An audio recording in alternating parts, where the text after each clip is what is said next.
Good morning, everybody. Hi. Good morning. Good morning. Wow. I'm jittery. I'm excited. I moved into a new house this weekend, and everything is exciting. Hi. Welcome to Ghostlight RPGs presents Zoa Stardust. We are excited. We're coming up on the finales of this show here. I'm very excited to be here. I'm very excited, everybody. If you haven't seen anything from Ghostlight RPGs before, we are a community of gamers, role players, artists of all kinds who are sharing our love of role playing, of telling stories with each other and with you. And thanks for tuning in. Zoa Stardust is, it's my baby, and I'm very, very happy with where it's come. So if you're new to Zoa Stardust, I highly recommend you go back and check out the rest of the series up to this point. There's a lot of crazy fun stuff that has gotten us to this point. But for today, hi, my name is Justin. My pronouns are he, him, and I am your game moderator. And I will throw it to Darrington. Watch. Hello, my name is Darrington, and I play Tennison in Zoa Stardust. Both of us use he, him pronouns. And I truly don't have an interesting get-to-know Tennison fact today. At this point, I think you all know everything there is to know about Ten, but... Can we ask questions? Oh, Could someone ask a question? Ooh. Yeah. Yes. Do it. What? Oh God, I don't have a question though. It was such a good idea. Phone a friend. What's Tennison's favorite ice cream? Ooh, Good I one. think Or it's definitely going to be... I don't know. No, there's ice cream. I think we decided there was ice cream. Oh, Go okay. ahead, decided there I was was Say it like, again, hold on, Wait a Darrington. second. all things strawberry is how to get Tennison. 100%. Yes. Hi. Love Makes it. a lot of sense. I will throw it over to Annie. Good morning. My name is Annie, and I play Kira Swiftfoot, and both of our pronouns are she, her. And my fun fact today is going to be the fact, I think, Tennison, you already had this one last week, but Kira, even though she's interested in other places, she's actually never traveled before Yeah. very much. So, if they make it through this and retire one day, maybe Tennison and Kira will just have to have, like, their own road trip going around everywhere. He's so That'd be really cute. fun. So I'm going to throw the energy on over to Rebecca. Hi, I am Rebecca. I am she, her, and I am playing Milo, who is he, him. And my interesting fact, I didn't have one. Do we have did I ever say what fennec foxes eat? Have I said that one yet? Well, act don't like think we I have. didn't. I don't think so. I Yeah, forgot. Okay, well, if I did. didn't say it, for all you new people out there who haven't been here before, fennec foxes like to eat roots, berries, lizards, small mice sometimes, Oh. and eggs. So they are omnivores. Mm. So they can live off of either and be fine. And I'm going to pass it to Emma. Thank you. Hi, everybody. My name is Emma, she, her, and I play Skipper Ottington, she, they. And my Skipper fun fact today is about Japanese culture and like how otters kind of factor into the folklore there. It says online that Japanese cultures tell us a number of tales involving otters, most of which involve the otters shape-shifting or acting as like trickster characters, often shape-shifting into a beautiful woman. So that's my fun fact for Amazing. today. Amazing. I'm gonna pass it back to Justin, right? Wait, 'Cause everyone- Bradley! And then I will deflect it Sorry. to Bradley. I was so focused on my fun fact. Yeah, no. Oh, it was a fun fact, Emma. Good job. Good job. I am Bradley, he, him. I play now baby Chomp, also he, him, as well as Flip, his companion, also he, him. My fun fact today is about hippos, and it's keeping with the facts that I've been giving for the past few weeks. Hippos not only have octopeckers as their companions, but they also have Plactodilloids, jagerskioloids, also known as the hippo butt leech. The leech is Good. just hold on. The leech is exclusively attaches itself to only hippos on their buttholes, and they actually are very helpful in draining, especially like mother hippos after birth, draining the stuff so they don't get infections and things like that. So one thing takes care of the one side, and oxpectors take care of everything else. Justin, I'm going to pass the ball to you. Fantastic. I kid you not, Bradley. I kid you not. Last night, I was scrolling through YouTube TV, and on Animal Planet landed, and there was a thing where a hippo gave birth to a baby hippo, and I took it as a sign that today's session was going to go well, and I had no idea that you were actually going to talk about the birth process. So that is kismet, as we say. Anyway, woof. It's we're starting off strong here, everybody. This is good stuff. This is real good stuff. Speaking of starting off strong, holy mama! Wow, Kate! Kate. Hey, thank you. Hey, thank you. You're a hippo's favorite Butt leech? butt No. leech. So much more. Hey, no, you're so much more than that. You're the oxpecker. Kate is the oxpecker. Thank you, Kate, you are fantastic. Thank you so much for the subs. And have a great day. Ouch. Oh no. Oh no. No, we're kidding, Kate. We love you. And butt leeches are very, very helpful. Apparently so. For the record. Anyway, speaking of butt leeches, let's talk about some content stuff. So, Zoa Stardust is a PG-13 adventure. We do utilize safety tools, such as lines and veils or color cards. And that way we can all remain comfortable and respectful of each other's boundaries. That being said, a few content warnings: language, violence, drugs, adult situations, things like that. Nothing graphic, but we do get a little crazy at times. Nothing graphic unless it's Bradley's fun fact of the day. Yeah, nothing will be more graphic than butt leeches, probably. Oh, no. I can't challenge him like that. Oh, boy. Okay. Well, I'm gonna go ahead and get us going. Was there anything else I was gonna say? Oh, before I forget, because I will forget by the end of this session, I want to give a brief heads up. This coming Wednesday, August 25th, at I want to say 7:30 p.m.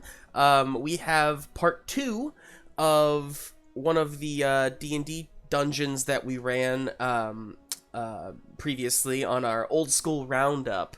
So this is part 2 of the Lost Caverns of Sojkonth, which was the second adventure, the second official D&D adventure, I believe. Second module, yeah. Second module that was ever, I guess, created. It's wild. Bradley and myself are playing in that, along with a few others that you'll recognize from the channel. So, again, that's this coming Wednesday at 7:30 Central Time. And then, of course, we'll be back. If you couldn't get the hint, we're coming to the end of this show, of this, at least this iteration of this show, of Zoa specifically. So, next Sunday will be our final episode of Zoa Stardust. So, yeah, make sure you're marking that off on your calendar. Make sure you're ready for that. And yeah, cool. All right, let's get it going back into the exciting world of Zoa Stardust.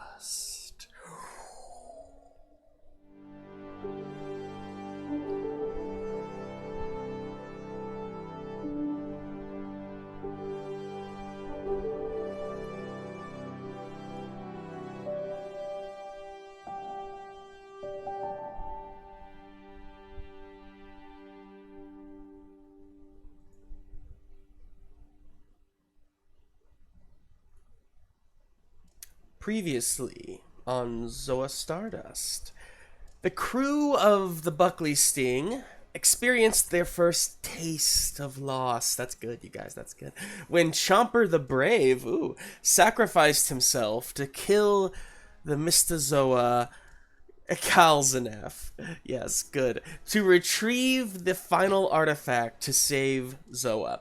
Resolute in their mission and to honor Chomper's sacrifice, our heroes banded together to bind themselves to the relics and their powers to open the gate to the realm of the Menagerum to stop the menacing aliens and save their planet and loved ones.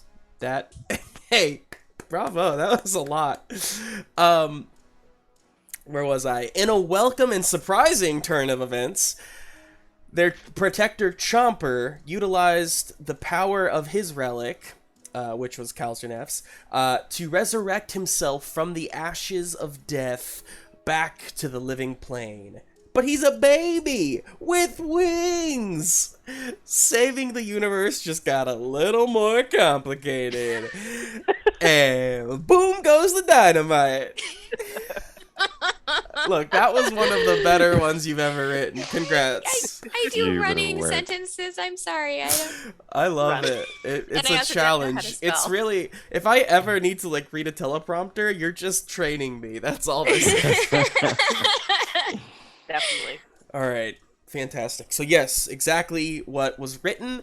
You all each with a bonded to a specific relic, and let's just go around real quick and make sure we know who's bound to which relic. Milo is bound to the relic of Silgret, the all-seeing. Skipper is bound to Balderok, the Gentles. Gentles? The Gentles relic, I meant. Oh, The genitals. Oh dear. The genitals. The butt leech. Yeah, he's the whale. But And there it is. Tennison is bound to Yitlo, the Seeker. Kira is bound to Ogrim, the Humble. And Chomper is bound to Kalzunef, the Ever-Burning. And Chomper is but a babe. Now, all of you, with those that newfound power deep within your core, felt the urge to embrace one another, and in doing a large group hug right on the deck of your ship, the Buckley Sting, the power manifested into creating, to binding those relics back together and creating a portal, and the ship disappears, and we pick up. It is a chaotic course of seconds as all of you, still in this hug, feel the gravity almost shift, and like you're kind of floating for a second, and then you start to hear around you the kind of like almost as if you're like whizzing past things, and after too brief of a moment, you land back on the ground. Those of you who can't fly, kind of landing on the deck of the ship, and you only have a split second to feel that ground beneath you, to feel grounded, because then the ground drops from beneath you as you all feel yourselves plummeting. You are just, like those rides at an amusement park where and it's like the free fall. Yep. That's exactly what this feels like. As you and your entire ship just start plummeting from the sky. You're kind of just instinctively breaking away from this hug, you look around. Skipper, immediately you notice you are not in the same place. These stars are completely different. And in fact, on one whole side of you is an absence of stars. It's nothing but darkness, pitch black darkness. On the other side, there are stars, but it's almost as if the side that you are kind of currently like sideways falling into is it's just pitch black. So there's gravity pulling us down. Seems to be. Dear Yeah. God, it can we like slow our descent somehow? Like, can I? Make me a check. What do you do, Milo? Should I make this the ship? Yeah. Roll. Yeah, absolutely. I will give you. Okay, I'm gonna do that. We're Yeah, still and on you the have ship. access to that, right? Yeah. We're not floating. Okay, good. Yeah. No, the Somewhere in ship between. is also plummeting with you, so us. you're Okay. kind of like awkwardly floating, but the ship is also falling. And Okay. So Milo uses the spider legs to like grab onto the ship and pull him down, yeah, and he's gonna try and make his way up to the controls. I don't know if he's anywhere near those, okay, but I've built a roll for the ship. okay. Oh, please no whammies. Life is awful and everyone hates Yeah, me. absolutely I got nothing two but ones. whammies. I got 2 whammies. Yeah, Whoa. okay. And... I will give you Oh, I I didn't will use a plot point. Oh. give you plot points for those two. I'll give you 2 plot points, and I'm going to upgrade that to a D. Let's see, it was a D8, so a D10 complication. That is something I will describe to you in a moment. As the ship starts plummeting, you, Milo, start kind of like grabbing some rigging and kind of pulling yourself towards the helm. Instinctively, your spider legs kick out and start kind of, you're just kind of walking along the deck as it's falling. Hector, who's got a crab leg or arm pincer, kind of hanging on to some rigging as it's falling. Captain, do something! And, I'm trying! You get over there and realize that the system, your ship, the systems that keep the soul flowing through the ship have been shut down. They don't work. Fuck. And therefore, you have no sails, you have no power, you are just, I mean, you're a plank of wood, essentially. Skipper? Okay, you know how a long time ago you told us that like this ship could have rooms and stuff Mhm. that like, okay, this is inspired by Sumkey. Can Skipper remember that somewhere on this very old ship is a very old-fashioned a mechanism, specifically for instances like this? Skipper wants to initiate the parachute. It probably hasn't been used in many sure. years. Yeah. Because this is a very old ship, and probably one that, you know, maybe would have failed a little bit more than a newer ship. I want to try to find the parachute. Great. Go ahead Come here. and roll for me, to see how. I will allow you to just know about the parachute, you know, it is there in, like, the hull of the Somewhere. ship. I need you, though, to roll to see if you can get to it in time. So whatever that Okay. means to you. So it's And more I about will say, speed. because of the 2 ones that Rebecca rolled, there is a D10 complication, and that specifically is dead ship, basically. Systems Tennison, failure. question. Is Yes, there any Tennison. way these systems can be recovered? Can Tennison try to do another power reroute or at least bring the soul back online? Yeah. Why don't you make me a roll? Because you can fly, I won't have you roll to get there. Just roll for me to see if you can activate them. My asset, its go time is done now, right? That ended with last session. That's correct. Yeah. Okay. I can't believe I still don't have any specials. How did I let that happen? Tennison, it's going to be a... It's going to be an 18 that you need to beat, Tennison. Skipper, for you... Plot point. Emma, you just got a plot point.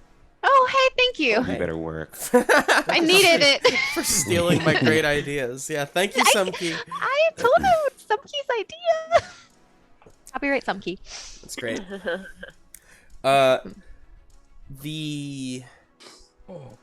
So sorry, what did you get?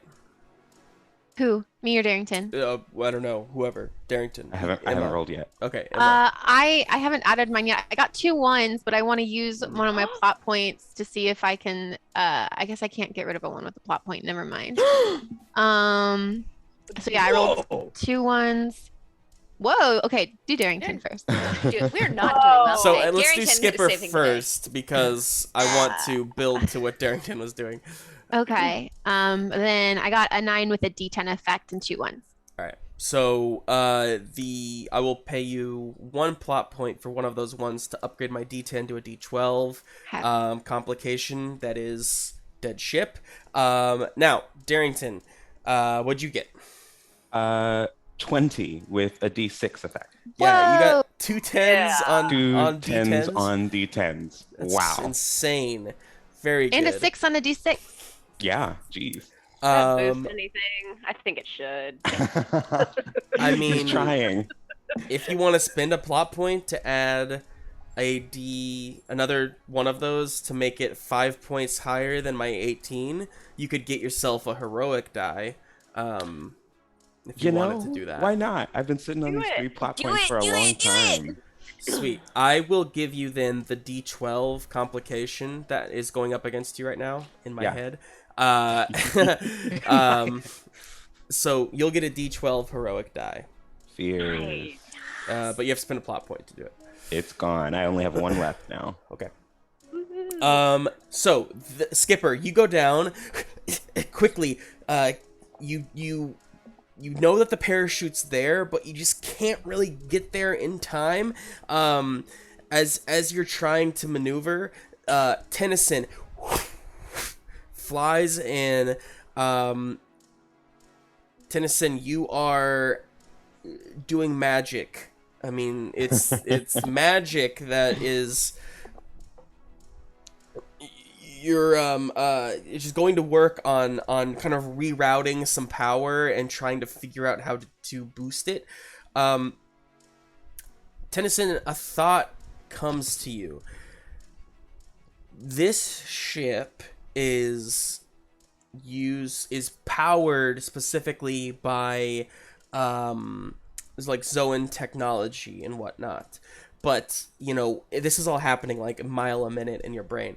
And a mile a minute, that's not really fast, is it? I guess like in a car, it's not that fast.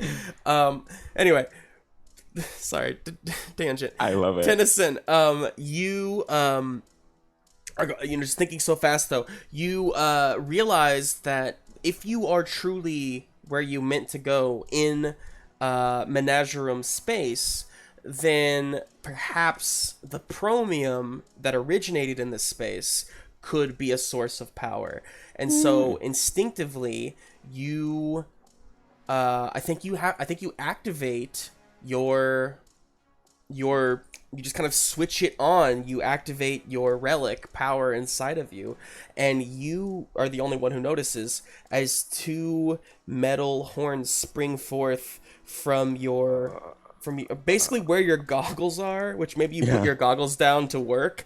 2 antlers spring forth from your forehead, and you just kind of like, it almost does it for you. It leans down and it touches the soul cells, and just everything charges back up. The ship plummeting right as it gets to we'll say Chomper and Kira, you two kind of looking over the edge of the ship. I mean, you are about to impact something, and right as it goes and almost does that, it just it still impacts, but the ship is not destroyed as it was going to be. It will need some repairs to get going again because of the kind of crashes, and the hull is just kind of messed up. In that moment, Skipper parachute comes out and just sinks to the ground. You have averted the destruction of the Buckley sting. Congratulations. Thank you, God. Against all odds, this ship somehow is still in Airbag's a one little piece from us. slow. Amazing. I don't know. So, the rest of your crew kind of... Oh, Shay's like, whoa, that we're not dead. Are we dead? Is this hell? Is there a hell? We're not dead. I'm pretty sure we're not dead. Not yet. Wait. You all look around you. Darkness all around. But as you sit there... I'm sorry. You all look around you. It's darkness. However, Tennison coming back from below deck and Milo at the helm, the two of you see not darkness. You see you have landed on some sort of kind of like open area, essentially, maybe like a ironically maybe like a landing pad or a port or something like that. There seems to be some sort of a doorway, a large doorway, like probably meant to like have ships enter. Not too far ahead, a couple hundred feet ahead. You see all kinds of almost like holographic like signs and lights and things like that are all like kind of marking different areas. As you look out, I mean, you've landed, and again, this is Tennison and Milo who can see this. You've landed, I'm sorry, and Chomper. You've landed on some kind of planet, but I mean, it's so vast and so large, and I mean, you have no idea what this is, honestly. But it's definitely, firm ground made of what you can assume would be metal of some kind, and yeah, it's insanity. What do you all do? Skipper, Kira, you two just see inky blackness. See, I told you the old boy still had some fight left in him. And Skipper, like, hits the side of the boat and another piece of wood falls off. And Hector looks over. He says, Captain, we're gonna need some repairs if we're going anywhere. At this point, we might just have to steal a whole nother ship. This poor thing. I don't know how it's gonna keep flying. Where are we gonna steal a ship from, Captain? I don't know. Probably from that bay up ahead. I'm assuming that's a bay. It looks kind of like a bay. I can't read these signs. Can I read these signs? Is it an alien language? What are you talking about? What bay? Yeah. Milo, Okay. you stare at the sign, trying to understand it, and although your eyes can't read whatever language this is, your instinctively, you just know that is indeed a docking bay. It's a docking bay. The sign says docking bay. I think. Pretty sure it says docking bay. Yeah, What sign? that sign. Stop. Captain, did you hit your head back there? No, my head is fine. I'm not okay. Who? Does nobody else see the sign in the giant docking bay? No, I'm with you. I see it too. It's right there. You see Thank a you, sign, Tennison. Thank you. Whoa. Dresden slithers over. Does he have the antlers coming out of him still? He does, yeah. What yeah. the Oh. heck is That's coming awesome. out of your head? What are you talking about? Your antlers.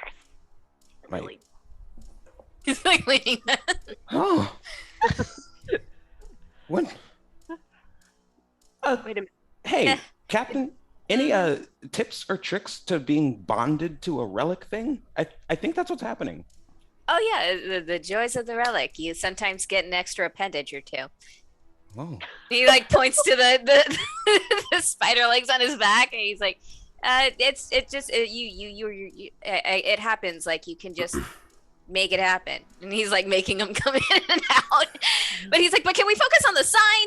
Like, one thing I didn't, I know I didn't say it on stream last week. I'm not sure. I forget if I told you guys or not, but I know when Milo bonded to the relic, I told Rebecca kind of the new stats that were given.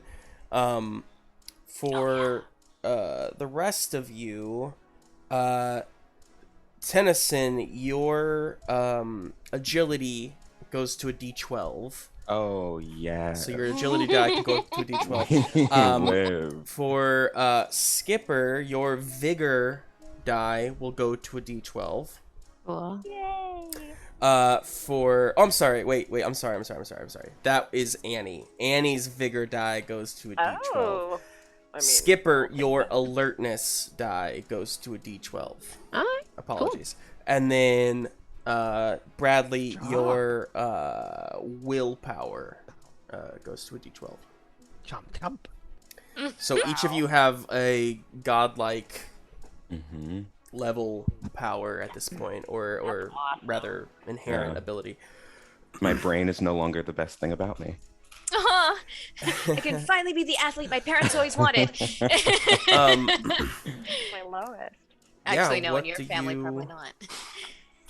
I will say too, Darrington, when you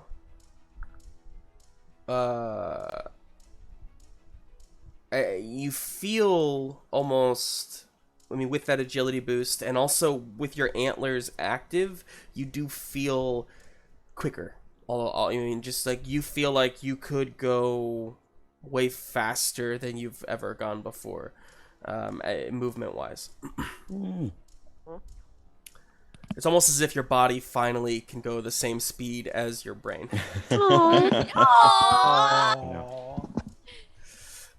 What do y'all do? Okay, so you see the sign. You don't see the sign. He looks at Skipper. Okay, I don't. does anybody else see a sign or a door? Like, there's a sign and a door. I'm not crazy. There's a sign and a door. Thank you, Chomper. Yeah, I don't see anything. Is there a sign? You're saying there's a sign? Well, not it's so really. weird. It doesn't look like it should be, or that I should be able to understand it, but I do. Is there just the one sign? Is No, that there's other signs. Like it's a port. It's like a port. I think we're on a port. We should probably get somewhere like more into cover. I'm sure somebody noticed that the ship came crashing down. Like we should probably not be here. Yeah, whether we can be seen or not, it's a good idea. Captain, I don't know that this ship's going anywhere. Yeah, we might have to abandon ship, Skipper. We can't take the ship with us. Like Hector looks crashed. It's real wrecked. upset about you saying that. It's wrecked. Like it's not gonna fly. I mean, if we want a group to stay here and fix it, it's just if anybody comes, you're kind of screwed. Yeah. Well. The crew is more important than the ship. And with that, you see his demeanor changes. All right. You're right, Captain. Well, don't give up all hope. Remember the whole reason why we're here. These relics were supposed to take us to a place where we could get Zoa back. That means that we're probably surrounded by this crazy metal that our enemies have been made out of. Maybe if we do this right, we might be able to use some of it to fix our ship. Wait a minute, Tennison. I think you just figured it out. You have your relic. You've bonded to it correctly. So have you, Milo, and obviously Chomper has. I think you can see things we can't because you're part of this world now. Oh, sure. You're But connected. But you bonded to yours too. Wait, I know, but Okay. mine isn't activated, obviously. Nothing's Yeah. throwing it at me. yeah, maybe if you guys activate whatever you got, like I don't know what it is. You just kind of. yeah, I mean, you just I kind wish of I could will help it, you. like you just. We were it- dying when mine turned on. Yeah, I mean, mine just kind of an instinct thing. Like I want it and it's there. It's just in out. But like, I don't know. I just Kira, look inside yourself. I don't know. Let's try something. And Skipper like puts their hand up for a high five. All right. On 3, we're going to activate our powers. Ready? Okay. All right. 1, 2, 3. Activate. Okay, well, with the simple thought of I want to activate this, Skipper, you feel, and the rest of you see a metal, what seems to be some sort of like tail kind of shift out of Skipper's like spine in the back and just kind of morph. Wow. It almost. I'll let you decide, Emma, if you want it to kind of cover up your other. Do you have like a tail or like a little nub or? I do have a tail. Okay. I was wondering if I was going to turn into a mer otter. You don't. So you still have your legs. Okay. But you have this kind of like platypus-looking tail. But when you think about that, you actually, all the rest of you can kind of see that although it does kind of have this like tail-like quality, it comes apart in 3 sections like tentacles. Very similar to how Balderok looked. Okay. So it's kind of 3 separate tentacles Butt leeches. on your it's butt leeches. Hector says, "Oh, hey there, Skipper. I think you got a case of the butt leeches." No, I don't. This is my power. And as you say that, Kira, you are you feel your arms start to kind of like almost like it's really hard to describe, but they just kind of like morph. You have scales that cover your fur like bracers, and you also feel them on your shins like cleaves. Oh. Just metal scales, basically. Okay. Yeah. You did it. Right. Well, now take a look around. Yeah, Milo's gonna take Skipper's shoulders and turn her towards where he's looking. The Do you two of see you the door? can now see all these holographic-esque signs and doorways and all kinds of things. Yeah, we're good. We're good now. Okay, great. Okay, awesome. Wait, the rest of you can't. He like looks at the rest of the crew and he's like, So maybe they should stay here. If they can't see anything, they might be safer out here. Might be a good idea, Captain. Ava. Or, if we do go, you just, you're our guides. Yeah. What's that? What's that, Chomper? Cover. Cover? Take cover? Cover. Oh, hide the ship. Hide. Shoot. Use the shoot to hide the ship or to hide the crew? Cover. To hide the crew! Yay! Yay! Good job! No. Oh. No? Wait. Cover. She. Oh, use the parachute to cover the ship. Oh, Yay! I need Yay, someone it's adorable, and he's still bigger to than make me. some It's not fan fair. art of baby Chomper, please. Absolutely, immediately. Elisa, Sumkey, Yes, somebody, guys. please do that. Okay, The- great. Well, we can hide the ship. But what about the crew? Come. They can come with us. Yeah. I guess we could just wait. How many people I are say, on the crew? this could be the best adventure I've ever had. There's I'm 5 quite crew. looking forward to it. What? Oh, yeah. There's. Sorry, I'm trying to get a count. There's No, there's Ebley, Duck.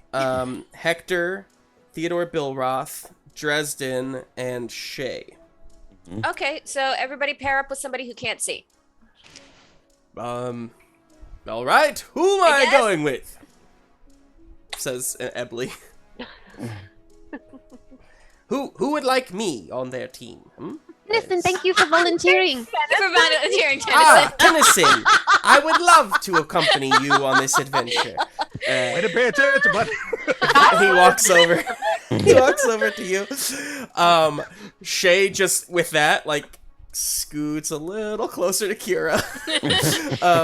How big is Hector compared to Baby Chomper? Bigger than Baby Chomper for sure. Okay. Hector is bigger than Skipper, Baby Chomper, and Milo and Tennison. Okay. So I think Hector, if you could take Chomper, because he might need someone to carry him, and you could protect him. Yeah, he can fly. I fly. Yeah, but your wings might I'll get keep tired. an eye on the kid. Hector falls in line behind Chomper. And then it's Dresden and Theodore Billroth, who says, Oh no. well, I'm saying, if I could stay on the ship, I would, but it's not exactly my first choice. So. Oh, get over here, you mallet surgeon. Well, if I must, I must. My God. Dresden slithers over to you, Milo.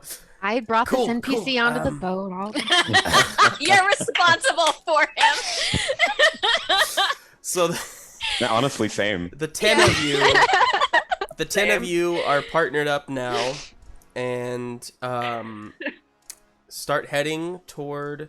How are you going to cover the ship? What do you want to do there? The parachute, because it so it went off. I imagined it was pretty much already mostly covering the ship because it went off and it had nowhere to go, Yeah. and so it just kind of came down. No, if Listen, anything, if anything, we just need to cover up the area that we were looking at the signs and stuff. And Yeah. 10 can fly no over worries. and You guys, grab it you guys just kind of quickly, try to cover it up the best you can. It doesn't cover everything, but from like an aerial view, it might just look like a white dot. So it's not the worst thing. Not bad. Right. I just think it's so weird there hasn't been like any guards or anything coming by. Like a giant ship just fell out of the sky. Maybe nobody was expecting us. I wasn't expecting us. But we should probably get going. Is there like things we can like duck behind on our way to the bay, or is it just a big open It's just a long big stretch? open space. Oh goody, let's go. Right behind you, You all Captain. start making your way to the bay. Kira. Yes, hon? Question: does the bay look like something we had seen before on Zoa, but like just different in any It's a sense, good or is question. It does feel very foren. Okay. It's not at all. To put it in meta terms here, when Zoa felt very steampunk, very like, actual like older like pirate ships, wooden planks and copper, piping. This feels like sleek sci-fi, Blade very Runner-ish. much. Cyberpunk. What'd you say? Blade Runner-ish. Blade Runner-ish, cyberpunk, very much. Yes. It feels very sleek, crisp, artificial. Yeah, for sure. So it's not like an underground or not underground. What's in Stranger Things? You know how like everything's upside down. upside down, Yeah, The the upside down. upside down kind of thing. It's like totally different. Yeah. So you get to the docking bay, and there. Hold on 1 second. The doors seem to open, and as these like holographic doors open, inside, Hector, Dresden, Ebley, Bill Roth, and Shay all kind of react, and you get the sense that they can now see. It's almost as if this was some sort of like a camouflage mechanism, and once you go inside, though, it's very real. It's not holographic anymore. And so once inside, they kind of like the doors shut behind you, and you are in this long hallway that kind of curves around to the side as you get farther down it. But I mean, it looks like it goes on for at least a mile. Or I guess a few kilometers for people who aren't in the US. Hey. Conclusion. Nice try. Can I take a moment to perceive if there's anyone in here, like Yeah. watching us or following us? Sure. Yeah, I also want to Use make a that roll for that. D12 alertness, dog. Yeah. Hell yeah, girl. Yeah, fierce. All right, Oh. let's see. Boom. And then we got that. Boom. And then another special ability, because one of my primal powers is that I have whisker sense. Nice. Can I also make a roll using my primal power? Yeah. Okay. Let's do. Oh, that's Wow. much better. That's much better. Hey, we both got a 23 total. Yes! Oh. I have a 13 with a D12 effect. Okay. 13 with a D10 effect. D12 effect, 13, D10 effect. Okay. You both. First of all, you see that on the left side of this long, long hall, there seem to be large windows that, go on for maybe 50, 60 feet and then stop. And then there's I don't know, 1,000 feet of no window, and then another 60-foot window, and then so you just noticed that first of all. There doesn't seem to be any guards or anything of the sort. However, both of you do notice there is, in that same holographic vision-esque sense, you do see like a little pad about 50 feet down on the wall that looks like some sort of maybe like a control panel or something like that. I don't think there's anyone here, Captain.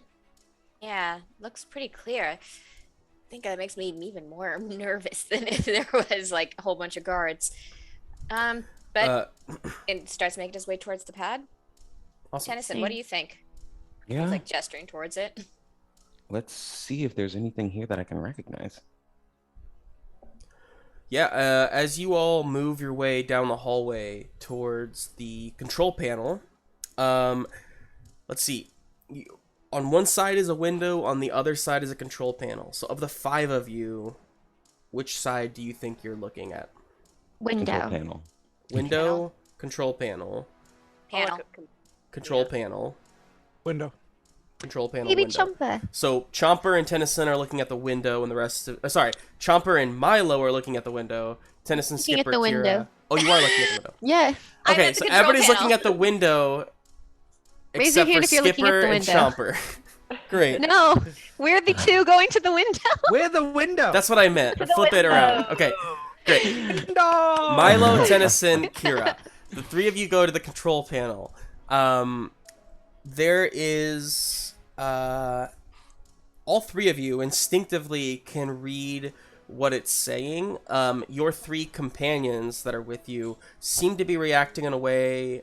In fact, I think Shay just kind of leans over to you, Kira, and says, "Why are you staring at that wall?" Oh, Can't no. see it. It's a control panel. This is like the signs all over again. Got it. Yeah. Okay. I Um, think that's gonna happen a lot. So. Kira, Milo, Tennison, all 3 of you, as you look at this, again, you can't read what it's saying, but you kind of just know what it's saying. This control panel says, it's almost like an elevator. It looks like there are different quadrants that you could push, like little elevator buttons, essentially. You don't know what they mean, but you can see like quadrant 1, quadrant 2, quadrant 3, all the way to quadrant 36. And you, unlike an elevator, there's no door, and you're not sure exactly what would happen. It just, whatever. For the record, Zoa does not have elevators. Just wanted to say that. They have lifts, but not elevators. Yeah. Anyway, Pulley system. they have pulley systems, yeah. So you guys are looking at that. Meanwhile, Skippo and Skipper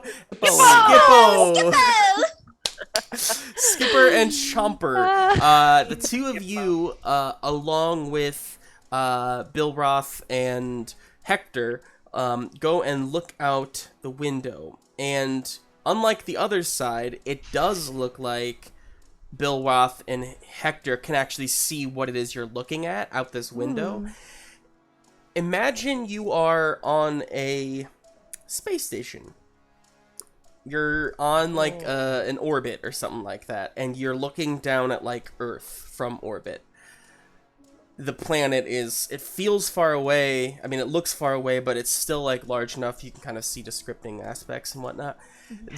That's what you see here.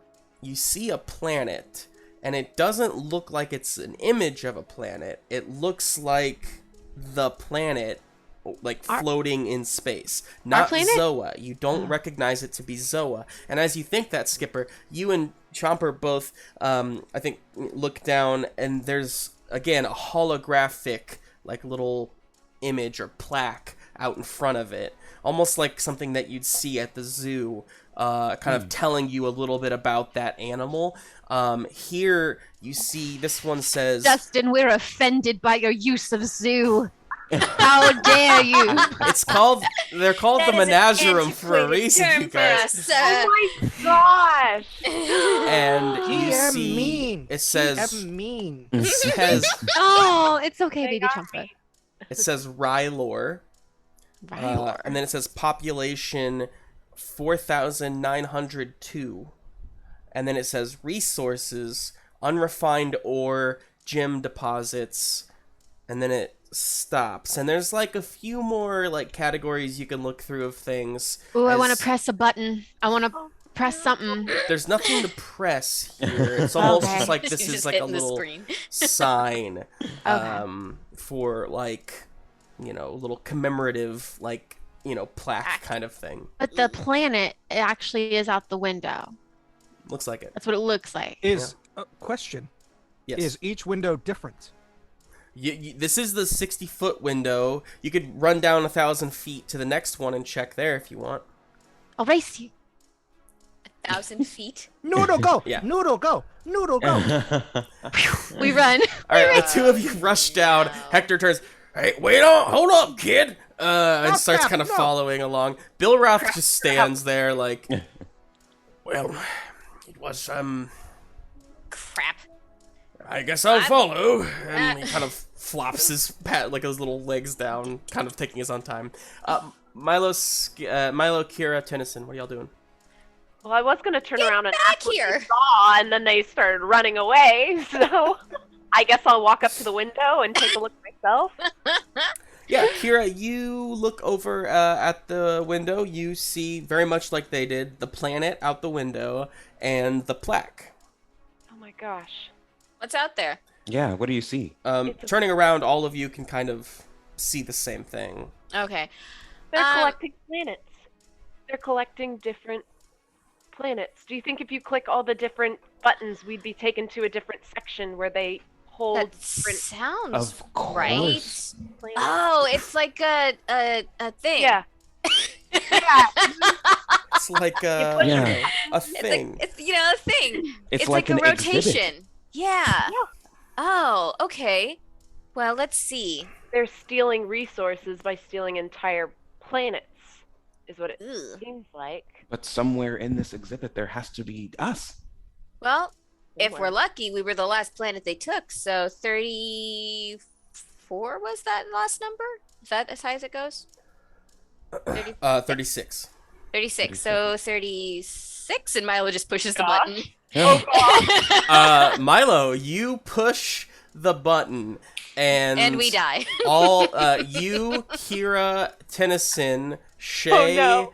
Ebley, and Dresden. We're going. You all feel your actually, and Bill Roth, because he was still so there? slow that he was still there. The seven of you feel yourselves just and just blip out of the hallway. Skipper, Chomper, you two are running down.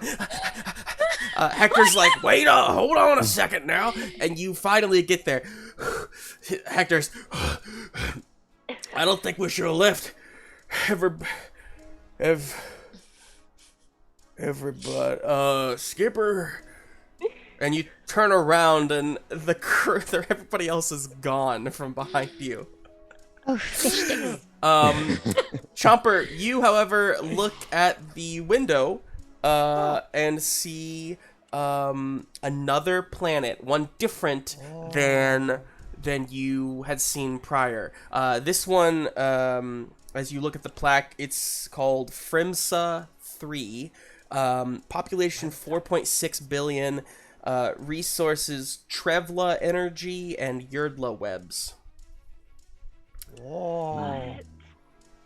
Big planet. As you all are not sure where the rest of them went. Oh, and also Chomper, in that moment, excuse me, you look, you say big planet, and Skipper, you turn around, look for the crew, don't see them, and Hector says, Skipper! Turning back around towards Chomper, you see his body shifts into metal, still flying there, still the wings, but the body starts to shift, and you see it grow just a little larger, the wings grow a little longer, and as Chomper, the metal kind of comes back away from you, back into the wings. You see like the equivalent of like a human, like 6-year-old hippo, Chomper, to be human-aged 6-year-old, just because I don't know if like a 6-year-old hippo is like a full adult, is my point. Yeah, probably. So you see like, an older toddler Chomper, who is still naked, but for the record. Well, So yeah. happy birthday. Thanks, Skipper. I need to cover my noodle. I won't call you that anymore. Cause I gotta cover mine. Oh yes, let's Wait. do that. Hector, do you have a pair of anything? He's a crab. He has a shell. He doesn't need no. Don't want That's a to different naked kind of guys. No. I just, No, we don't. Although your body is beautiful just the way it is, Chomper. Don't let society tell you otherwise. oh, Did he make metal pants? can I make metal? Can you make pants, metal please? pants? You instinctively think about it and just like a little, some like shorts basically kind of form around you, and trunks. your little belly like hangs out over them. Oh, I can't. So I want cute. shorts. I want shorts, and I want a balloon. I want to take his hand and I want to say, all right, it's time to find our friends. Okay. Meanwhile, Mama Skipper. the rest of you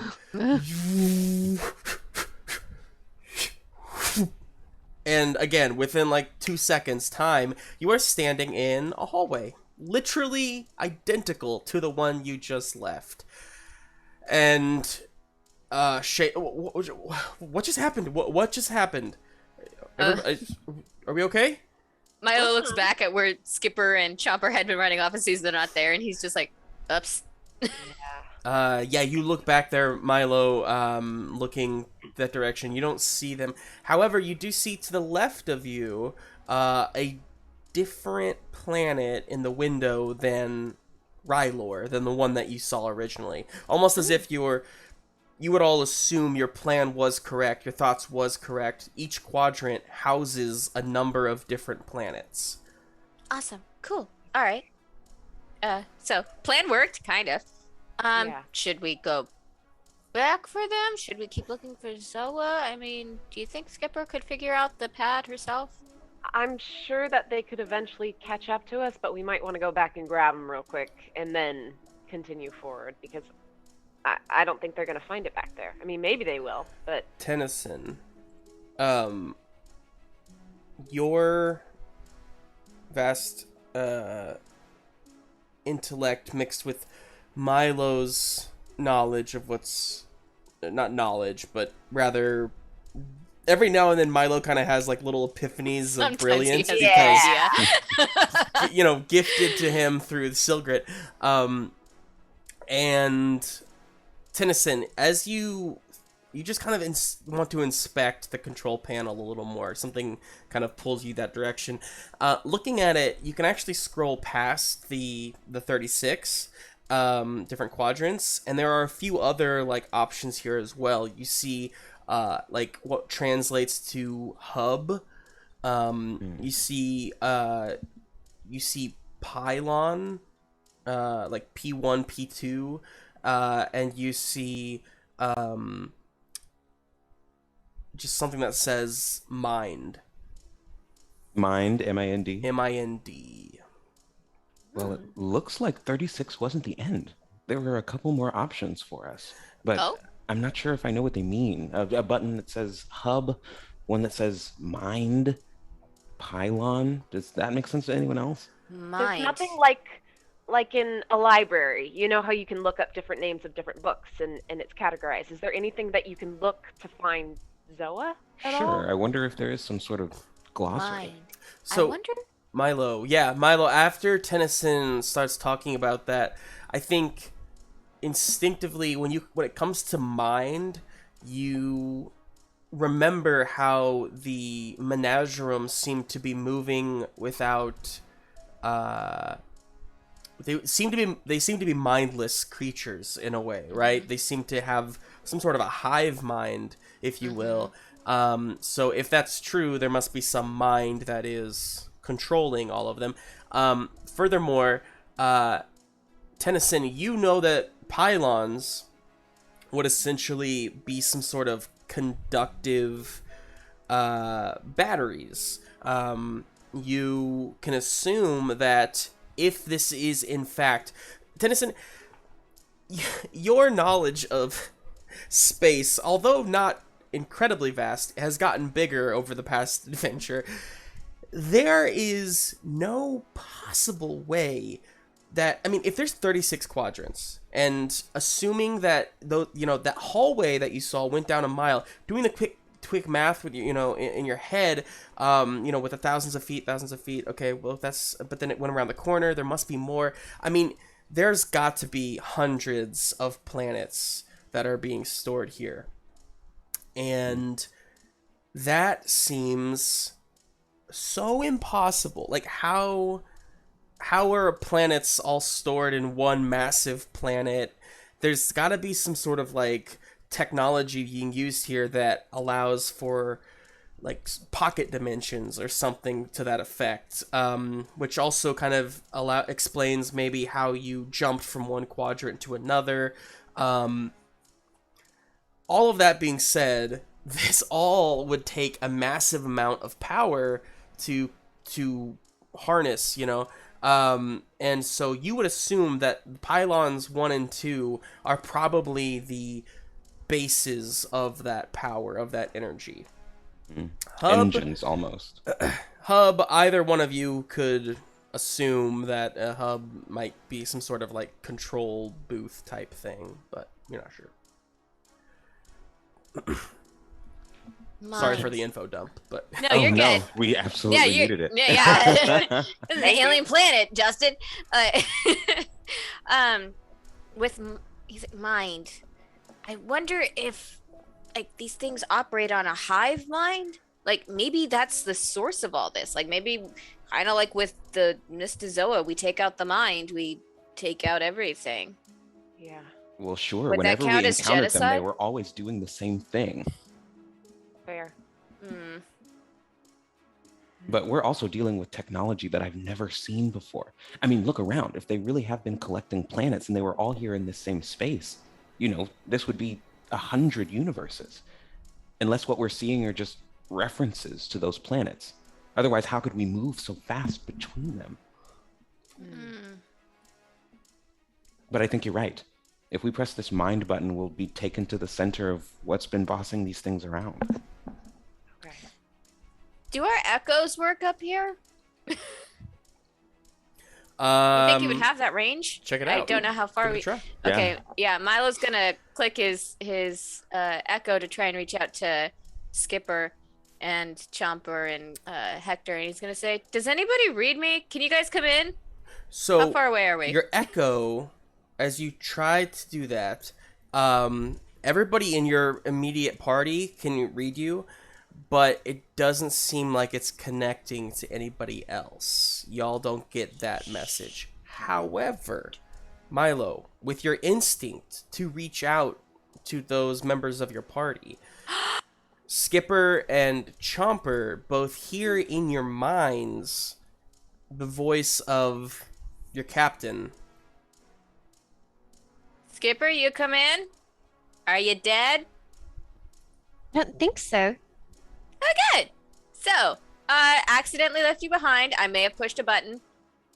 Yes, Kira? Oh. Can we hear him too in our mind, like echoing Justin?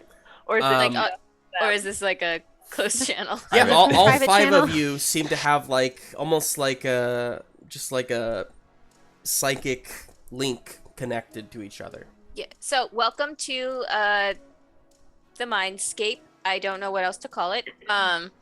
It's basically a way we can communicate with each other without the echoes. It goes long distance, like I don't know how far, but this is where I would talk to the gods and stuff, before we killed them.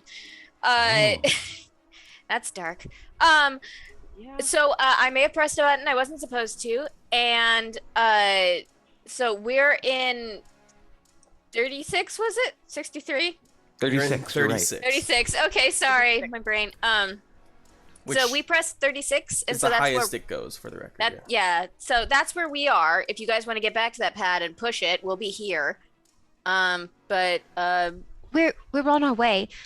Something we did discover is it looks like there are planets outside the window, and they're different planets in different windows. yeah, we got that too. Oh, okay. All right, maybe well, we we'll be stuck right around, running off. We found it first. Did you share it with the class? Wait. Don't know Chomper? how to connect. Chomper can talk now? Yeah, In that's a full few more sentences? words than he knew Oh wait, before. yeah. Little bit. Hey, I thought he was a Little baby. bit. You guys have been gone for so long. The Chomper has grown. What? Wait, how old are you now? Skip a funny. Thank you, Chomper. So And we hit Get up here. 63. I mean 36. We hit 36. You just need to exist. so No. you all Skipper, Chomper, Hector, what do you think you're doing? I think we're just going to find our friends, yeah, like hitting 36 and meeting Okay. them where they are. Yeah. So anybody else for the wanna sake do of something. time, you rush to a control panel 36. You all are back together in quadrant 36. And go ahead, Annie. No, it's just they come and Chomper's bigger and that kind of freaks Kira out. She's like, oh, you are bigger. Kitty! Milo goes over to Skipper and grabs her face to look for aging. I was joking. I think he's just growing really fast because he's got that that relic inside him. Sure, a part of the Oh, power. right. Weird. Magic. Squishes her cheeks together and then lets her go.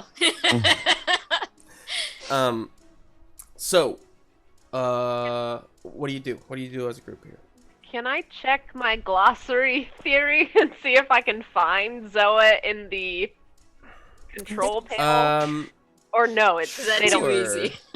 So It might be like they don't you care. think about that. Mhm. You think you have that thought, Kira, and you immediately think that if there was some way to look it up or something like that, it's probably going to be at the hub. Okay. That would be your assumption. There's no way to like search by planet on this directory. Figured, but Yeah. you know.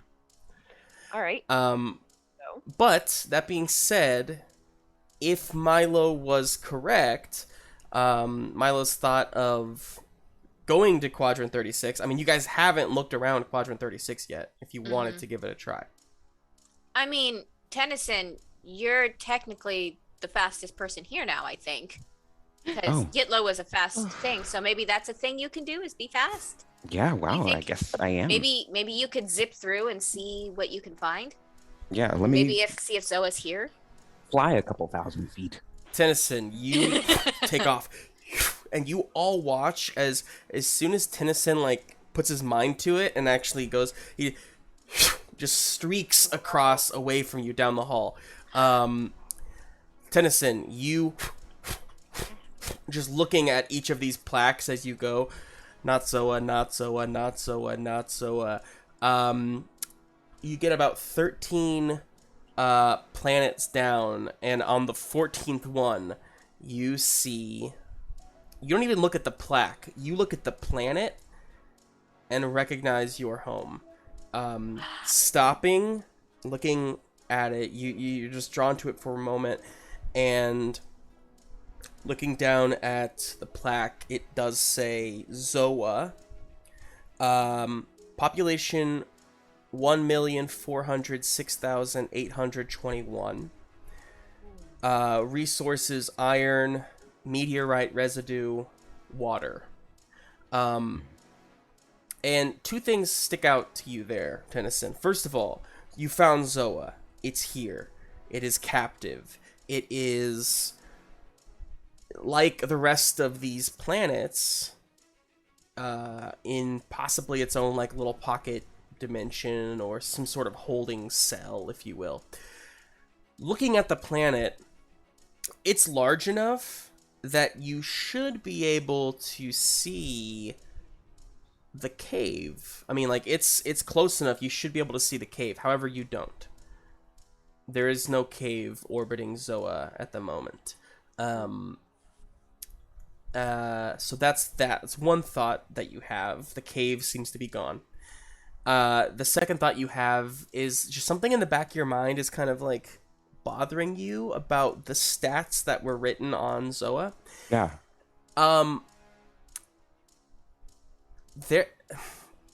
By their population count, that's like 10,000 more people than should be on Zoa, according to the latest census and whatnot that Tennison would have been aware of. There's like 10,000 more than there should be, essentially. Does anything else on the planet look damaged or different? From this high, you can't really tell, but it doesn't seem like it. And which quadrant did I end up flying to? You went to, so this is planet 14 of quadrant 36. Planet 14 of quadrant 36. Okay, yeah. Tennison is flying back with some information. Okay. You fly back. And it took you, I mean, it would have, like, if for everybody else, it would take a good amount of time to get here, because it is a long journey, but because you're so fast, you're gone for about maybe 20 minutes. Okay. Tennison rushes back to find the rest of the group and goes, wow, that was weird. Guys, I found it. Good. Oh, good. And? It's here. You found Zoa? Yes. 14, planet 14 of this quadrant, 36, but I couldn't see the cave. What? It was just the planet. There wasn't any satellite, no hub, no Ursa base.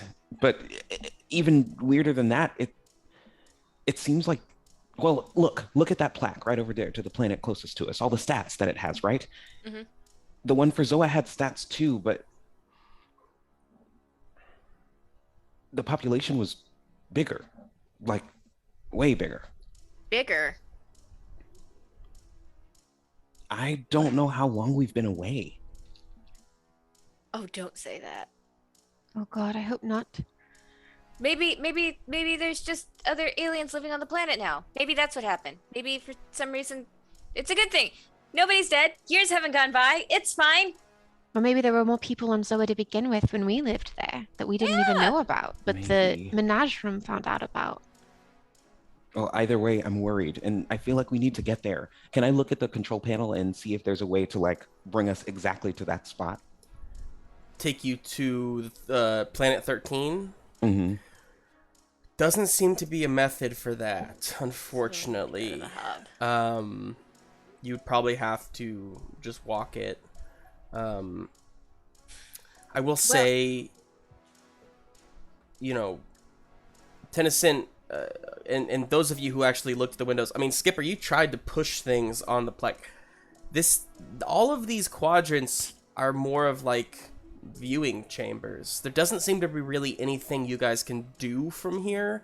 I mean, like, if you wanted to like try to break a window, I guess you could, but like outside of that, there doesn't really seem to be much in the way of like freeing Zoa or getting more information than what was already given. So, Skipper, I think instinctively you just think it might be a waste of time for all of us to like trek down there just to see it, you know. But you could do it if you wanted to. Oh, Chomper. Vicky, did you see any planets uninhabited? Oh. Something I didn't even think to check, but as I was scrolling by, I didn't see any plaques that would have said population 0. Well, if we smash window, we might be able to see something, but I don't want to hurt anybody. I think if we smash the window, we're gonna get sucked out into space. Yeah. Milo, Sorry. you said the mind. You thought we should go to the mind, yeah? Well, Or the hub? my theory is that if the mind is probably what's behind all of this, but we found Zoa, but from this area, I don't think we can actually do anything. I think we either need to go to the hub and see if we can either get in contact with the planet or maybe even find a big emergency shut-off switch or reset button or something to get all these planets loose and free and maybe send them back where they came from somehow. Okay. Or we can go to the mind and try and see if that's the solution. I feel like one of those places is probably the best chance of actually getting Zoa out of here or getting into contact with it. But So I think we've kind of gleaned all we can out of this area. So we have 2 options: the hub or the mind. Yeah. Do we want to split up into 2 groups? I feel like that's probably a bad idea because it's stupid, but this whole destiny thing with the 5, I think we're gonna be stronger if us 5 are at least together. And no offense or anything, but I don't want to leave you guys just out high and dry without any of us around. And he's like talking to the rest of the crew. Yeah, that would be preferable for sure. I don't do well in confined spaces, so like maybe we could. Wait, who are you? Dresden talking. Oh. Thank you. I think maybe we should try the hub and see what we can get out of there, and then if not, head up to the mind. We haven't run into any security yet, so I'm starting to think maybe there isn't any. So There isn't any yet, but remember, the Menagerum were after the relics, and now the relics are inside us. I can't imagine we have a lot of time. Oh, gosh. that's true. Unless Let's go to the hub. they're afraid of us and they're hiding from us because we have the relics. Eventually, we're going to run into someone, so I guess we'll find out. All right, well, let's head to the hub, and if we can't find anything, let's just go straight to the source and get this over with. Okay. After you, Captain. To the hub. Wait, is everybody on the pad before I push the button? Oh. Wait! Oh! Gilroy, our mallard surgeon, gets left behind. So all of you, yes, Bill please, Roth. please do it. I just want him wandering around this hallway for forever. Looking at all the planets. So all of you,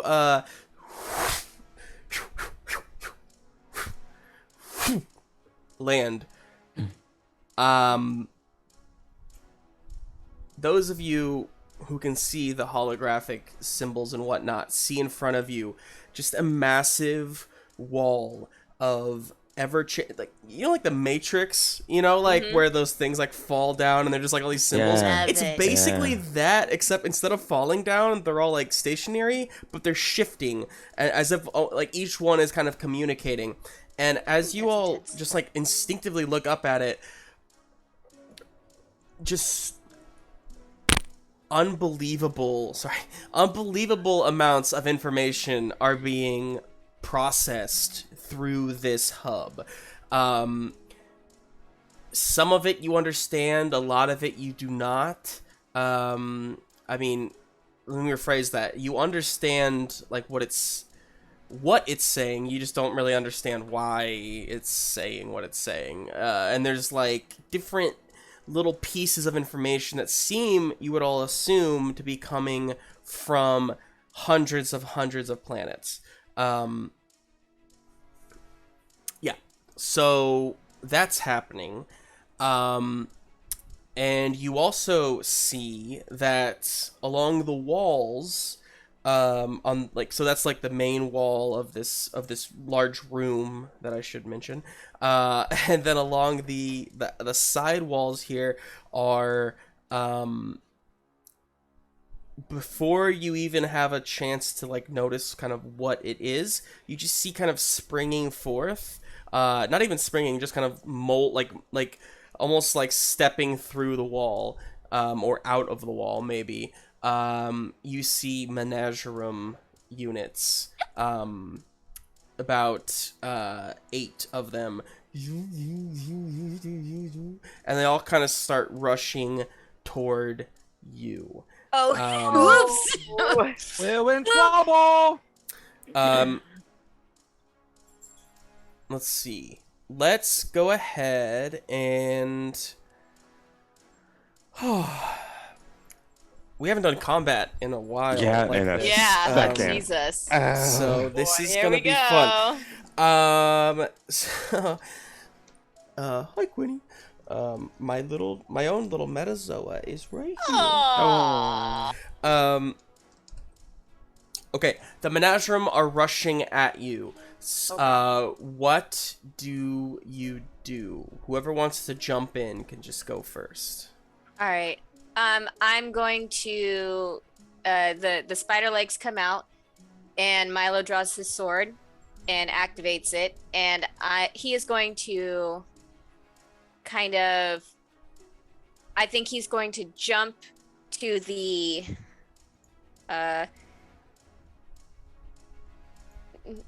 no, yeah, he's just gonna jump right in. He's just gonna just leap, like Yoda leap, and try and jump onto one of the Menagerum and stab it while the legs go out and stab 2 more on each side.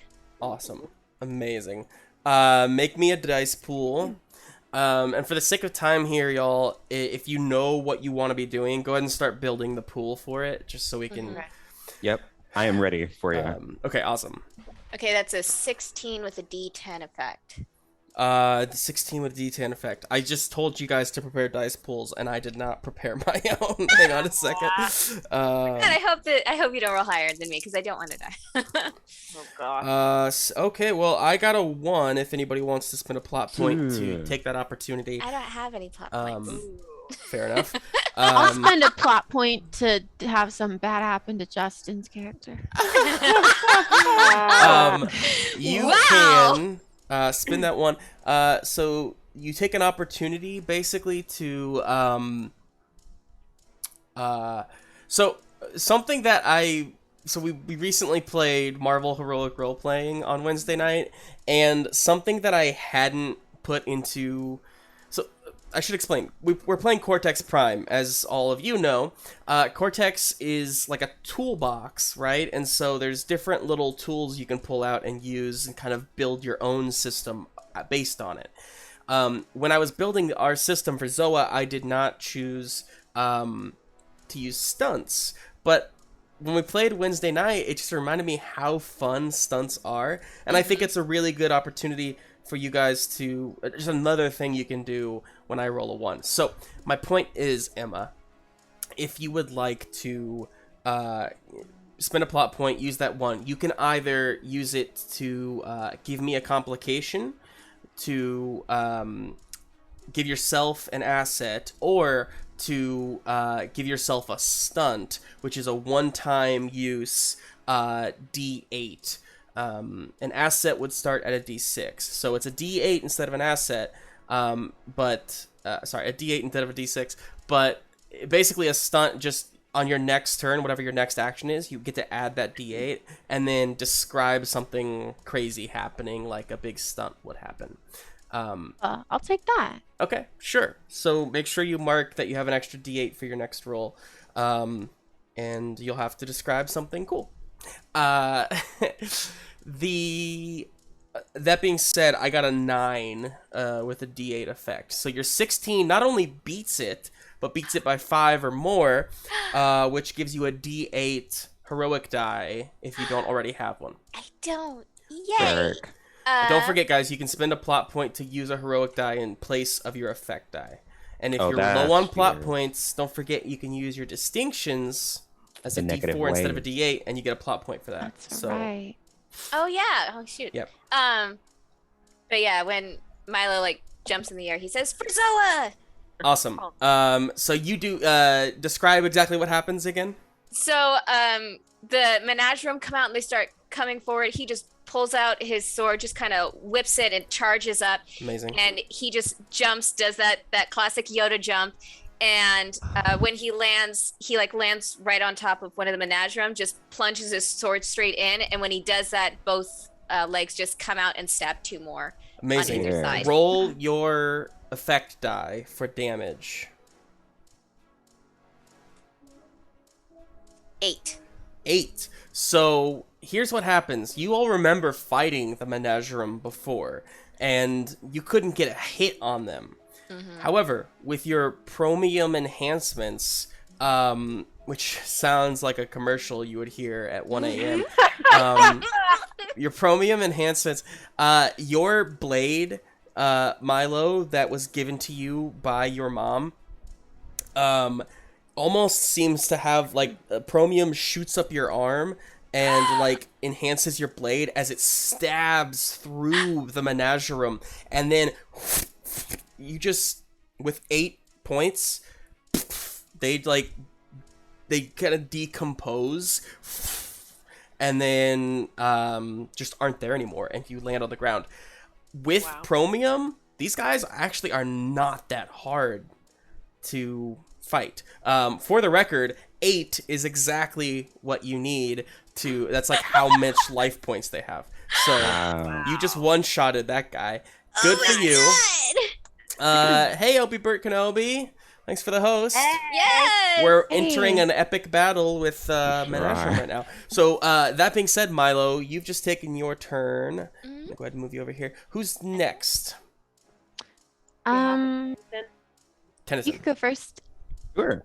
Do you remember when we were dealing with the pirates and Tennison flew in a tornado, firing his death shot I will never down? forget that. Yes. Yes.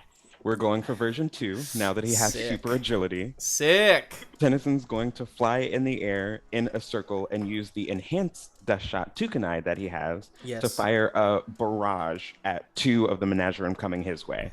Area effect. 13 with a D8 effect. Okay. Man, you guys we should have bonded earlier. Yeah, geez, it's a lot easier now. Dang. Well, yeah, I was gonna tell you to, but I got a 14. Ah! Oh, Do you want to get above it, or are you gonna? I don't stick have the with... plot points to. Okay, sure. No. So I got a 14. I did get a 1. So if anybody wants to buy the 1 with a plot point, you can do so. Tennessee. Oh, well, hang on. Actually, you're hitting 2 guys, so that's one of them. Ah, jeez. The other one. What'd you get? 13. Okay, the other one got a 12, so you do hit the other one. Okay. Go ahead and roll your attack, or roll your damage. Attack. With that special ability, do you get some sort of certain... Let's see, I'm gonna find it. I have to quick. spend a plot point to use it. And you did, right? Or did you not? Oh, yes. Yes, I did. Justin, Yes. can I steal your one to cancel out my one? No. Okay. What can I do, though, if I steal your one? You can create a complication for the Menagerum. You can give yourself an asset that lasts 1 round unless you spend a plot point to increase it, or you can give yourself a stunt, which is better than an asset, but you have to describe something really cool with it. Okay. I'll do that. Okay, And I cool. don't know how to do it, but I'll ask for help. Amazing. So, were you using, the Death Shot 2.0, when you use this weapon to attack, you may spend 1 plot point to shoot a burst, adding 2d4 to your damage. So, you take your effect die, roll that, and add 2d4 to it as well. So you're gonna roll 3 dice for your damage. Okay, let me just clear the whole thing. I want Tennison to... just got a plot point, by the way. Tennison, thank you, Elisa. So it's Tennison for the Tukanai of the Hurricane. Oh, that's awesome. And altogether, 4, 5, 6, 7, 8, 9. 9? Oh, hell yeah, dude. So, one of the Menagerum almost like shifts away behind the other one, and you describe how this looks as you just obliterate one of them completely. Well, I think that Tennison is still getting used to just how fast he can go, and so he was trying to do the same stunt, but it ended up going a lot faster, to the point where the dust shot energy blast itself got caught in it and became a laser ring that sliced right through the first Menagerum. Yo. Whoa. That is so badass. That is amazing. But I think at the same time, because he went too fast, Tennison could be dealing with the loopiness of overshooting. Vertigo. Sure. Yeah. Yeah, it's different, for sure. So, 2 down, 6 to go. Tennison, I didn't really ask Rebecca, apologies, but Darrington, who do you want to throw it to? Oh my gosh, who do I have left here? Can we go to Kira? Yes, for sure. All right. So I have to explain my stunt. Is that what we're doing? Yes. All right. So I rolled a 16 with the D8. I do have a natural 1. But my stunt is Kira would like to run at one of the Menagerum and almost use them as like a kicking off point to get a higher level on another one to come down on its head with her bracers and like almost try to like rip the head off. Wonder Woman. Fantastic. Yes, it's very bad. Fantastic. And you added your D8 to that roll, right? Oh, I didn't. The D8 from the stunt that you bought? Yeah, you get a D8 with it, so you can add another D8. Yeah. Although, I will say, pause real quick. Pause. Technically, you bought it after you rolled, so if you want, you can save your stunt for the next roll. It's up to you. If you want to just keep your 16. I'll use it. That Okay. works. Dope. How do I do this? Do I just clear and then... You should be able to just add an extra D8 to it. Okay. Right from the top. Yeah. Mm-hmm. Let's see. Oh no! Oh no! Another one. Roll the 1. Okay, I will buy both of your ones. Oh shoot! So it's 2 plot points for you. And here's what happens. I was out of plot points. I also rolled 2 1s if anybody would like to buy those. So Kira, you just as you described. Oh, you're gonna buy 1 Chomper. Cool. Yep. Do it. Decide how you want to spend it. Kira, you you do so, but as you go and you go ahead and roll your effect die. Actually, roll your effect die for me, and let's see how this ends up going down.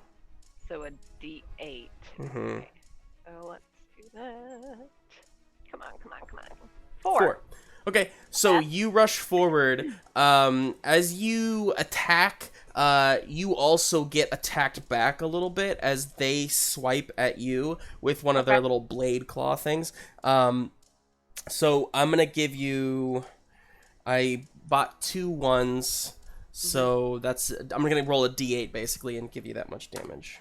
Oh no. 8 points. Oh. Jeez. All right, buddy. Let's go. So you get stabbed real good right in the side. Oh no! But you also got them, so they're half down on their life. Okay. Let me make a note of that.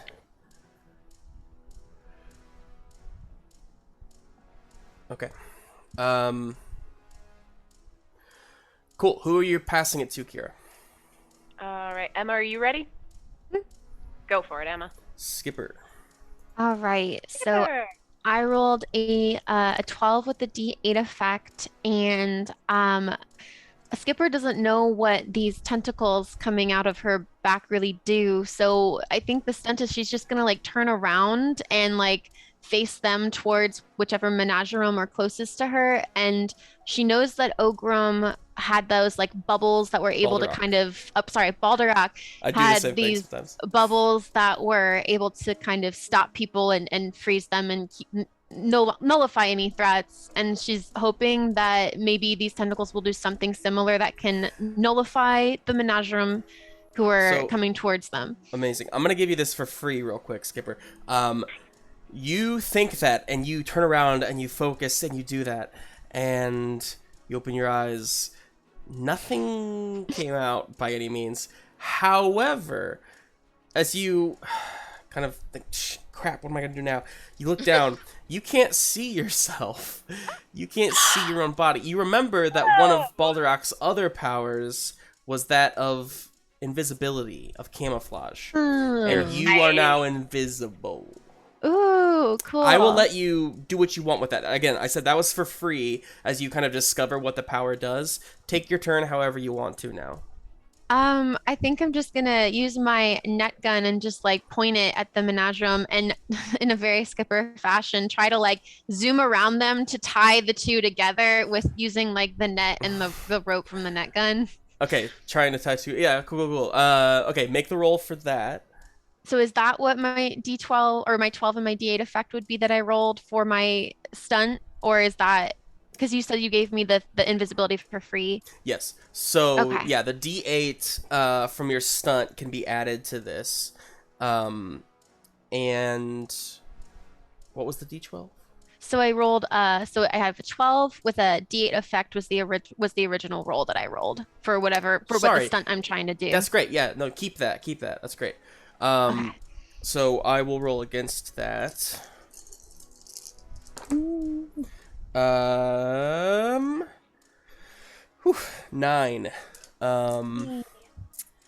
gonna roll for the other one. Okay, that one I got a 13. So here's how we'll do this. You are gonna be able to bind both of them, but only one of them is gonna actually take damage. So roll your D8 effect.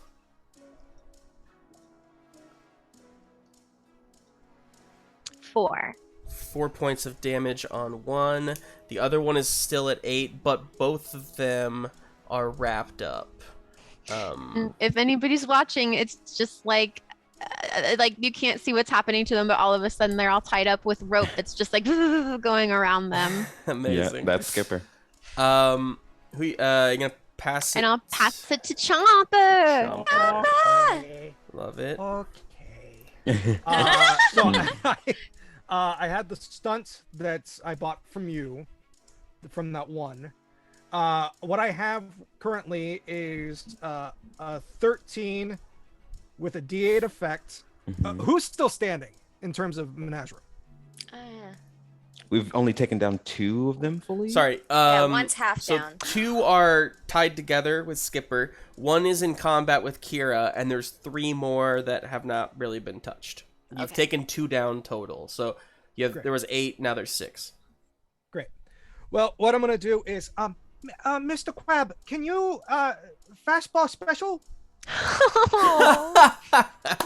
Oh my He says, god. I'd be delighted to. He go ahead and add a I will give you his vigor as a perk to yours, so that's a D10. So add a D10 to your roll. Fastball special. 6. 6. What? For his... Wait, what? Sorry, add 2 together and give it... I was just giving you a D10 to add to your dice pool. Great. So use it how you will. You still add your total like normal. Okay, so I'll go 14 then with a D8 effect. Okay, awesome. And this is towards one that hasn't been hit yet? This is gonna be towards 2. The one that Kira springed off of and the one that's in combat with Kira. Okay, got it.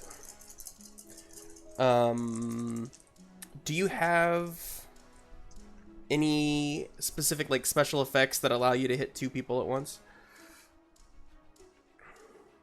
You know, that's a good question. I mean, I love it. I love the thing. It's just that I think you can only hit one of them. I'll let you like bounce off of one to get to the other for flavor, but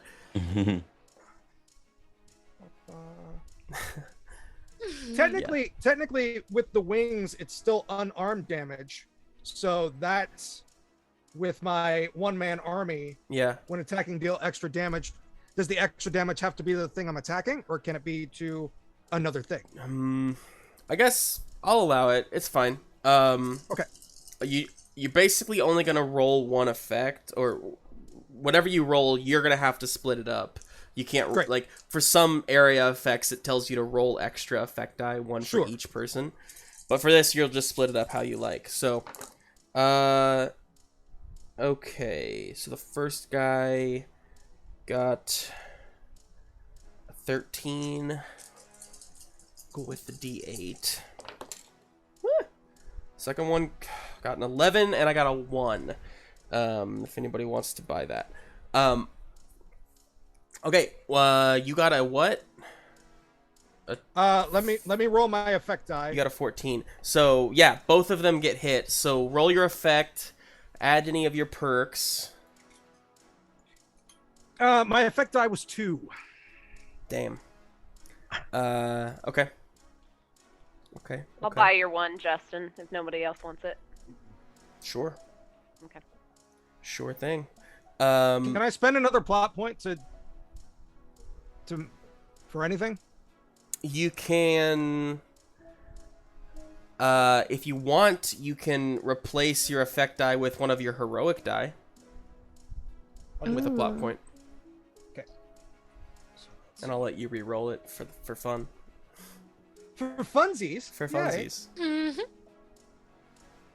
Okay. It's a D6, but hopefully it'll be better than 2. It's just not. It's a 1. Oh no! Shnikes. Dang. That Weird. sucks, dude. I'm very How sorry. fighting goes. Oh. That is no bueno. Sorry, I'm reading through your character sheet right now to see if I missed anything that you can do. I don't know. Okay. Well, doesn't go exactly how you wanted it to, Chomper. As Hector throws you, you're just not used to being this small. I think it's, you expected a little more power, but with being able to be thrown is also the fact that I think you kind of smash into one of them, kind of knock them back into another one, but it doesn't seem to do much damage exactly. But I will let you take one off of the one that was in combat with Kira, bringing it down to 3 life points. So Yay! Nice. Every bit counts. every bit counts. What and was since what? The one that I bought for a stunt, what do I add to mine now? For my next turn, whenever it comes? A D8. Okay. Thank you. Yeah. Sorry, I'm trying to figure out how do I put this out there. Oh, there it is. Cool. Ooh. So that's the Menagerum, and then because I didn't upload any other things, I'll just drop that one too. So this is gonna be your allies, and this is the Menagerum. I should have reminded you at the beginning of the order, but you guys, whenever you pass, everybody gets a turn before the thing is done. So the Menagerum or your allies, who do you want to pass it to next, Kira? Or Bradley, I'm sorry. What do we think? Allies? Yeah. Let's go with allies. Allies. They don't have any chromium. You pass it to the allies. And they seem to... I think through the weeks that you've spent with them, they do get the understanding that the Menagerum cannot be hurt without chromium. So instead, each of them, I'm going to say, basically does something to enhance your next turn. And I will let each of you describe how your partner, the one that you chose, so Chomper, for instance, used Hector this turn. I will just let you kind of describe how you use your partner, and I will give you a die depending on what you say. So, try to use their strengths is I guess what I'm saying, because that'll be their higher dice. So to kind of get that over with, each of them kind of prep in different ways, and then the Menagerum are gonna go.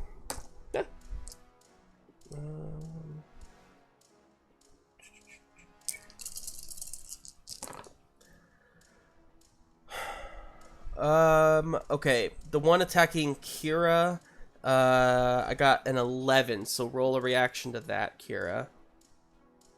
Okay. And How? then you roll your dice pool just like normal, and just try to beat an 11 with a D8 effect. Okay.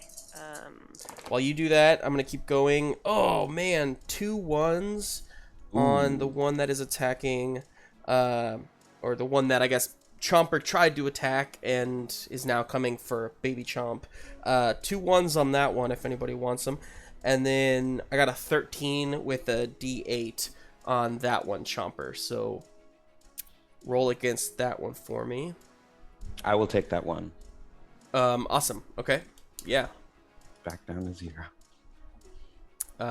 Yeah, and you can do a complication, you can add a stunt, whatever you want to do. I got a 13 with a D8 effect. That will beat it. Fantastic. So you, as it kind of reaches back, and shifts into like a hammer, like a big hammer, and tries to swing at you, I think you just kind of like kick yourself out of the way, doing like a cartwheel or something. And Chomper, what'd you get? What did I have to beat? A 13. I got a 7. Okay. No worries. So you're just gonna take a little damage here. 7 points of damage to Chomp. To Baby Chomp. Oh no. As it kind of pushes towards you.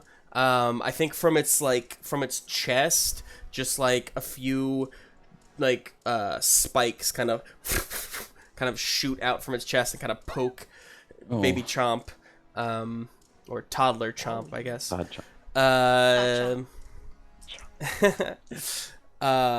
Let's see. Now he's Whittle Chomp. Widow Chomp. Widow Chomp. And then 2 of the ones that haven't been hit yet are gonna. Oh no! Don't What have you done? say that. This is on Tennison, and it is. Oh goodness, it's a 17 with a D10 effect. Oh my god. It could have been Hey. worse, but I wanted the higher die for the effect, so I'm sorry. Well then. Pull out everything. You got it. Yeah. Just a Use little those plot toddler. points. And Toddler. sorry, while that's happening, so it's a 17 Toddler. D10 effect, and this one's gonna be on Skipper. I got a 1 if anybody wants it, and that's only an 11 with a D10 effect for Skipper, as Okay. one of the 2 that you have bound is trying to stab out at you from there. Ooh, I don't think I'm gonna beat that though.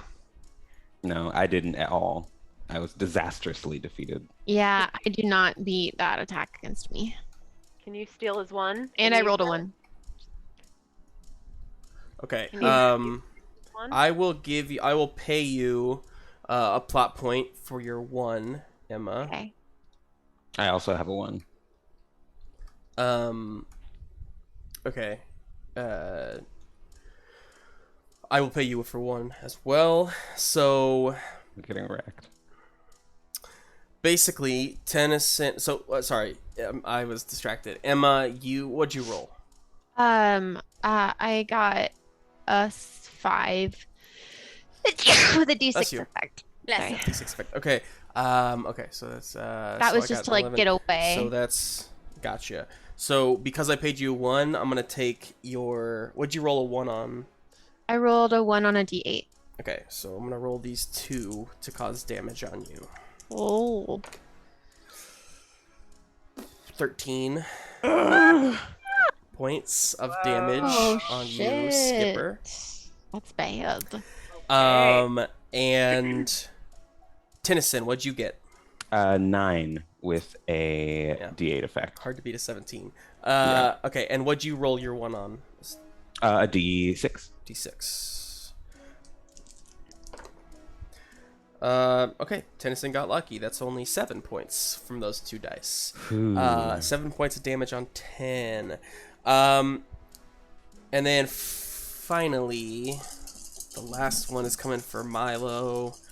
Can't keep track of how many I've done already, but we'll say 1 is coming from Milo. Okay. And if I missed one, he's just kind of like chilling, like smoking a joint in the back. He doesn't. He no need. No, I rolled another 1. If anybody wants it, it's 10 with a D10 effect, Milo. So try to beat that. Okay. I'll buy that one. I'm going to go for it. Use Spend a plot point. D4 on crowd pleaser so I can finally get a plot point. Yeah. So he's kind of distracted because like he's excited because like they're doing well. I got a 1. Like they're doing well. He's like, I'm gonna get back to Vitell. This is gonna be awesome. We're gonna be heroes. He's really caught up in the moment, and so he's not quite paying attention. Sure. But that is let's make that a 14 with the D6. Okay. That beats my 11. So, you won't take any damage from this, but you did roll a 1. I will pay you a plot point, and I will give you a D6 of damage. Okay. 5 points of damage. So you miss, they miss you initially, but as you dodge that one, the one that was smoking a joint or whatever it was doing over here, does actually kind of smack you with, again, a kind of hammer-esque arm as it smashes you and kind of goes skidding across the floor. Ow. That is the Menagerum's turn. And I will now pass to Milo because you just got hit. No fun.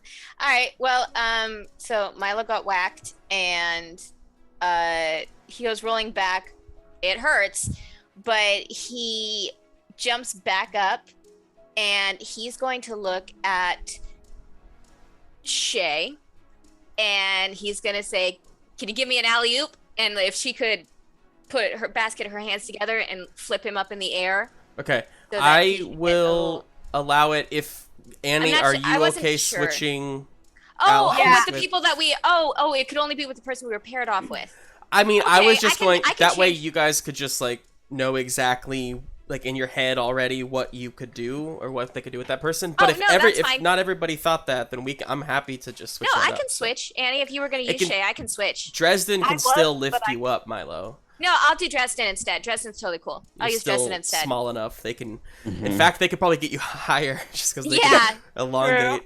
Yeah, so he's gonna turn to Dresden and say, "Can you give me an alley-oop?" And he's gonna run towards her so he can get launched up in the air. I will say take her agility. So that's a D10. Excuse me. See you, Sumkey. Bye, Sumkey. So add a D10 to your dice pool. Alrighty, that is a 13 with a D12. Hell yeah. I rolled a 1, and I got a 9 with a D8. So you, my friend, can go ahead and roll your D12. Okay. And he's just gonna come down on the one that whacked him and stab him again with chromium. That's an 8. Amazing. And can I buy your 1? You can. And an 8, again, will take this one out completely. So you've taken another one shot. Describe how you come down on it. He gets launched up in the air, and when he comes down, he's just like a little spinning ball. But when he reaches the Menagerum, just with the sword, because it's covered in chromium, he just off with the head again. It worked before. Amazing.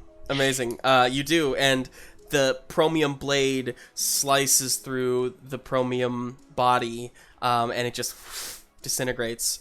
Who are you passing it to, Milo? I'm going to pass it to. Who's ready? I am ready.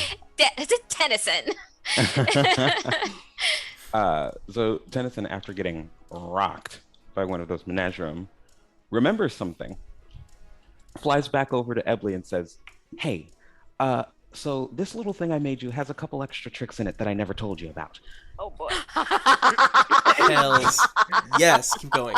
The two Kanai arms come out and fit into two sockets into Ebley's Ebengo, twist, and then the entire Ebengo starts to glow. Oh my god. So good. And from the front of it, a big compartment comes out.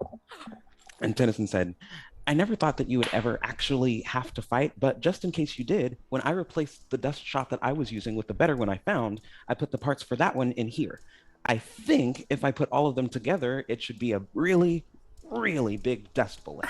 Oh my word. Good. Get wrecked, That's Justin. phenomenal. Okay, And it's a 17 with a D10 effect. and you added a D10 D12 to it? effect. I mean, you don't even need it, but I mean... Oh, no, I didn't. I forgot to add it. Add it. Feel free to roll a D10 because you're adding his suit that you made him to your roll. It's, oh, wow, okay. A 19 with a D12 effect. 19 D12 effect. Hells yes. And I will allow, by the way, this can you, if you want to use your plot point for your dust shot thing where you can add the D4 to the damage, if you want to do that, I will allow that if you want to like try to hit more than just Yes, the one. let's burst it. Yeah. Amazing. Oh, and also, Elisa Lynn gave a plot point to Milo for being a one-hit wonder. Thank you. So good. All right, I gotta beat a 19. Jesus Christ. I got a 13. So, with a D8 effect. So not only do you succeed, you also get a heroic die, the D8. Yeah. If you don't have it, if you do have it, just go down to get a D6 instead. Okay. I should add, this may not be what I originally stated, but I will tell you guys, if you wanted to, in addition to using a plot point to replace your effect die with a heroic die, you could add the heroic die to your effect die, if that makes sense. So, Oh. you roll your effect like normal, and then if you want to spend a plot point, you can pick one of your heroic die from your pool, from your heroic dice pool, and add it on to the others, essentially. That would have been good to know last time. I know. Well, and because I just thought of that, Bradley, I will allow you to, instead of getting 1 point, I will move that up to a 3, since you rolled a 2 and a 1. Which means that the one that Kira was fighting is at now 1 point instead of Yes. Nice. 3 points. So 10. You do succeed. I also rolled a 1. If anybody wants it, I keep rolling these ones. We currently, how many people, raise your hand if you have a 1 against Justin right now from the plot point you've bought. I do as well, I believe. Amazing. That's a lot of do we do with stunts, this? y'all. So, to remind you, you use them as stunts, which means you add an extra D8 to your next roll, or you can use them as an asset, which starts as a D6, which is something you can use on your next roll, or you can give me a complication as the Menagerum. And if you want, like, if somebody gives a complication and then somebody else, like, you can build that can complication, stack them up to, like, D12, so everybody can, use D12s every time that they roll against the Menagerum if you wanted to. Tennison, go ahead and roll your damage for me. Okay, my damage is And don't forget the 2d4 if you're adding that. Yes, I am. So altogether... Oh, it's just a 4. Oh, no! Rolled That 2 1s. sucks. That's awful. I'm so sorry, bud. That's the way that they fell. Maybe it's when Emily. we play Cortex Prime in the future, I'm not going to change this now, but in the future, remind me to, like, make a thing where you spend a plot point and you can re-roll one of your dice or something. Yeah. This is so because sad. that's so annoying. I hate that, and I'm so sorry for you. Period. Yeah. So 4 points Here. against Wow. well, Do I still hit multiple people at least? yeah, you do. Oh yeah, because it's a burst, it's 4 points to each of them. So actually, that's still not bad. That's still okay. Got something done. So and that was on which ones? Do you I just kind of moved to wherever- every inspired, so wherever they're most useful. I'll say you can hit 2 of them. So one of the ones that Skipper was fighting inside the net is now dead. Disintegrates, and then we'll just say that also takes care of Kira's, the one that had the 1 hit point, so you don't have to worry about that anymore. So currently there is 1 still caught in the net, and then 3 outside of that. You have 4 left, but they've all been hit, I believe. If I've been marking these down correctly. It's hard without a map, you know? Okay, Tennison, who are you passing it to? I'm passing it to Skipper. Skipper. Okay, thank you. So I do want to use a plot point to make a complication for the Menagerum. Okay. Do I tell you what that complication is, or do you? If you have something in mind, please tell me. The only thing I can think of is that when I have one more. Tennison gave me 2 flashbangs, and I have 1 more left. Hey. That's what I'm gonna do. I'm going to throw a flashbang grenade at where the majority of the remaining Menagerum are to create confusion and chaos. Yes, Skipper. Do I roll something for that? I'm sorry. Sorry, I phased out of the second half of what you said. Say it again. I was already reading. caused the complication. I am going to throw a flashbang grenade to try and create confusion and chaos. Amazing. Yes. So what? So that's a complication. So it starts at a D6, and so we will just write that down. Chaos and confusion. D6. And then, yeah, keep going. Then for my actual action, I would like to summon my ally, the Mallard Surgeon, Bill Roth, and I'm going to say, I need a medic. And I'm going to ask him to help heal me. Make a recovery roll. Medic! Yeah, sure. I think that's a great way to do it. What do I get for him? Did you say it was a D8 we got to add to our roll? Yes, but since he is Mallard Surgeon, I will say roll a D10 and just add it. Not to your roll. Actually, yeah, add it to your roll, and I will just say you have to beat an 11. Okay, I will start this by saying I did get 2 1s, but I can beat an 11 with a 12. Okay. And the effect I'm picking is a D10 effect. That D10. Amazing. Okay. Well, then roll your D10, and that's how much hit points you get back. 4. Okay, not too bad. Not too bad. 4. Okay. Cool. 1, 2, 3. Thank you, Mr. Bill Roth. Oh, it's my pleasure. Doctor. That's what I'm here for. And the flashbang has set off and seems to be affecting the Menagerum. I should add, Skipper, if you want to go ahead and spend a plot point right now, you can make sure that this confusion and chaos lasts beyond just 1 round. I only have 1 plot point left. It's up to you. It doesn't have to. Yeah, don't worry about it. It's fine. I'm gonna keep my plot point just They're as like my valuable. backup plot point in case We're I gonna almost pass it die. to Don't blame Skip. you. Chomper, have you gone yet? I have not. Yeah. Chomper. Okay, first of all, I have 2 questions. 1, if a Menagerum is dead, can it be cut through by normal means? If it's dead, If it's dead, I've been saying that they disintegrate, so there's technically no bodies left. Okay, so there are no bodies. And 2, has it been an hour? Since you last morphed, it has not been an hour. Dang it. Son of a bitch! Come I on! want to know. Oh, okay. Fine. Stay small. Fuck you. Sorry, bud. Oh, sorry. There it was. We've lost our PG-13 rating. I'm sorry. Baby okay, Chomper. Sorry, that was a baby. I did a bad thing. Okay. Let's see. Asset, Mr. Crab. Spin me round like Blade.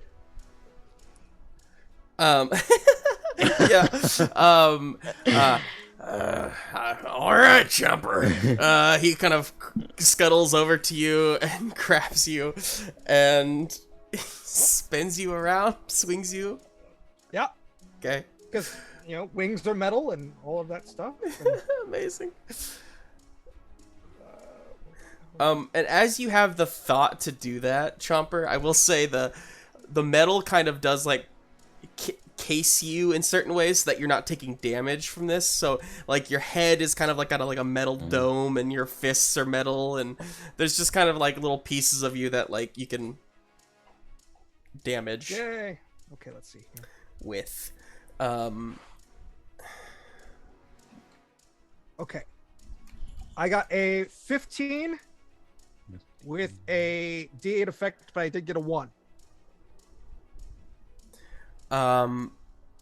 15. You got a 1. I will pay you a plot point for that 1. On a D6. Let's see here. I got it a 12. So, okay, you hit one. Go ahead and roll me an effect for that one.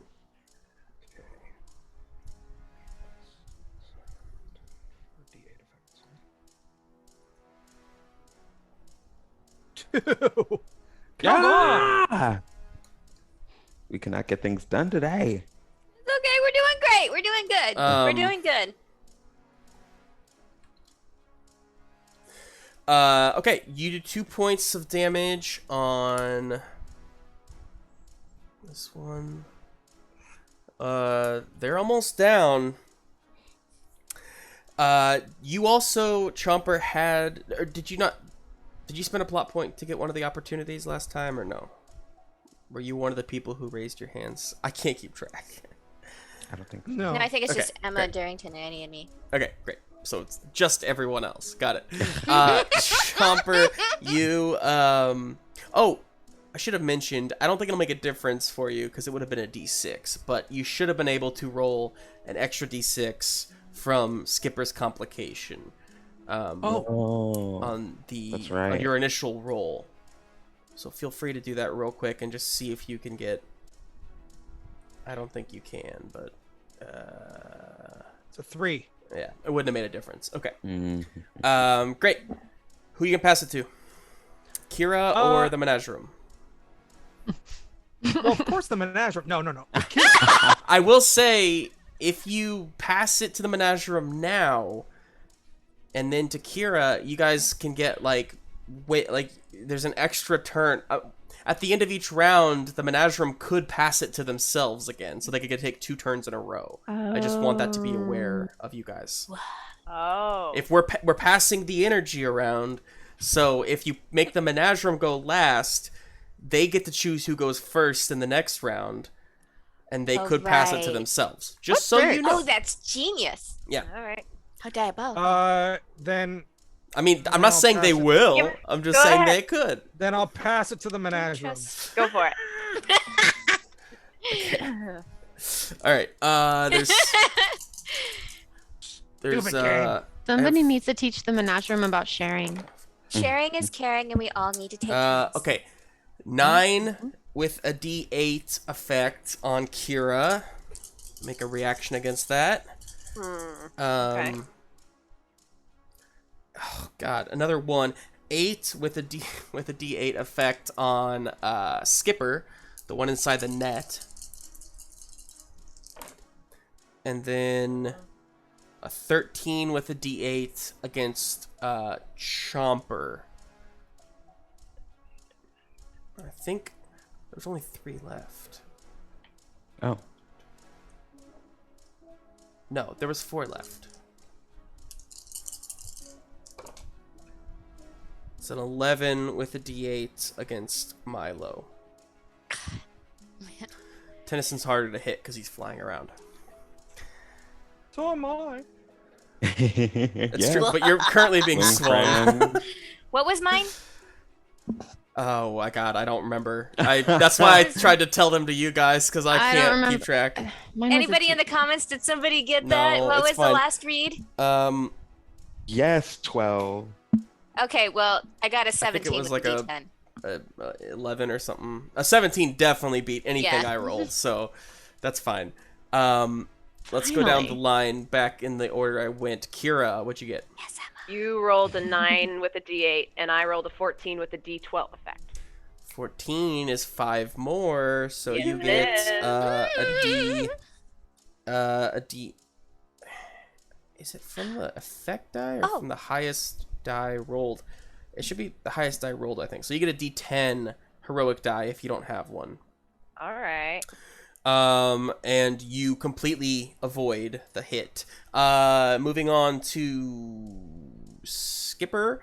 What'd you get?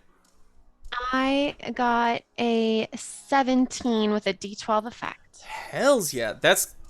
I don't think I rolled anything over like a 13, so I think that's 5 more than what I rolled. Oh yeah, so that's it is. okay. So then you also get a D10 heroic die if you don't have one.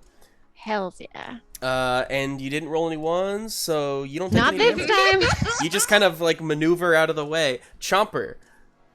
Okay, so I got a 12 on a 12, which is great. I got a 19 with a D6 effect, but I did get 2 ones. And the 12 removes one of the ones. So, or no, we decided it can either remove one of the ones or you can use it, not both. Yeah. So never mind. So a 19, hells yeah.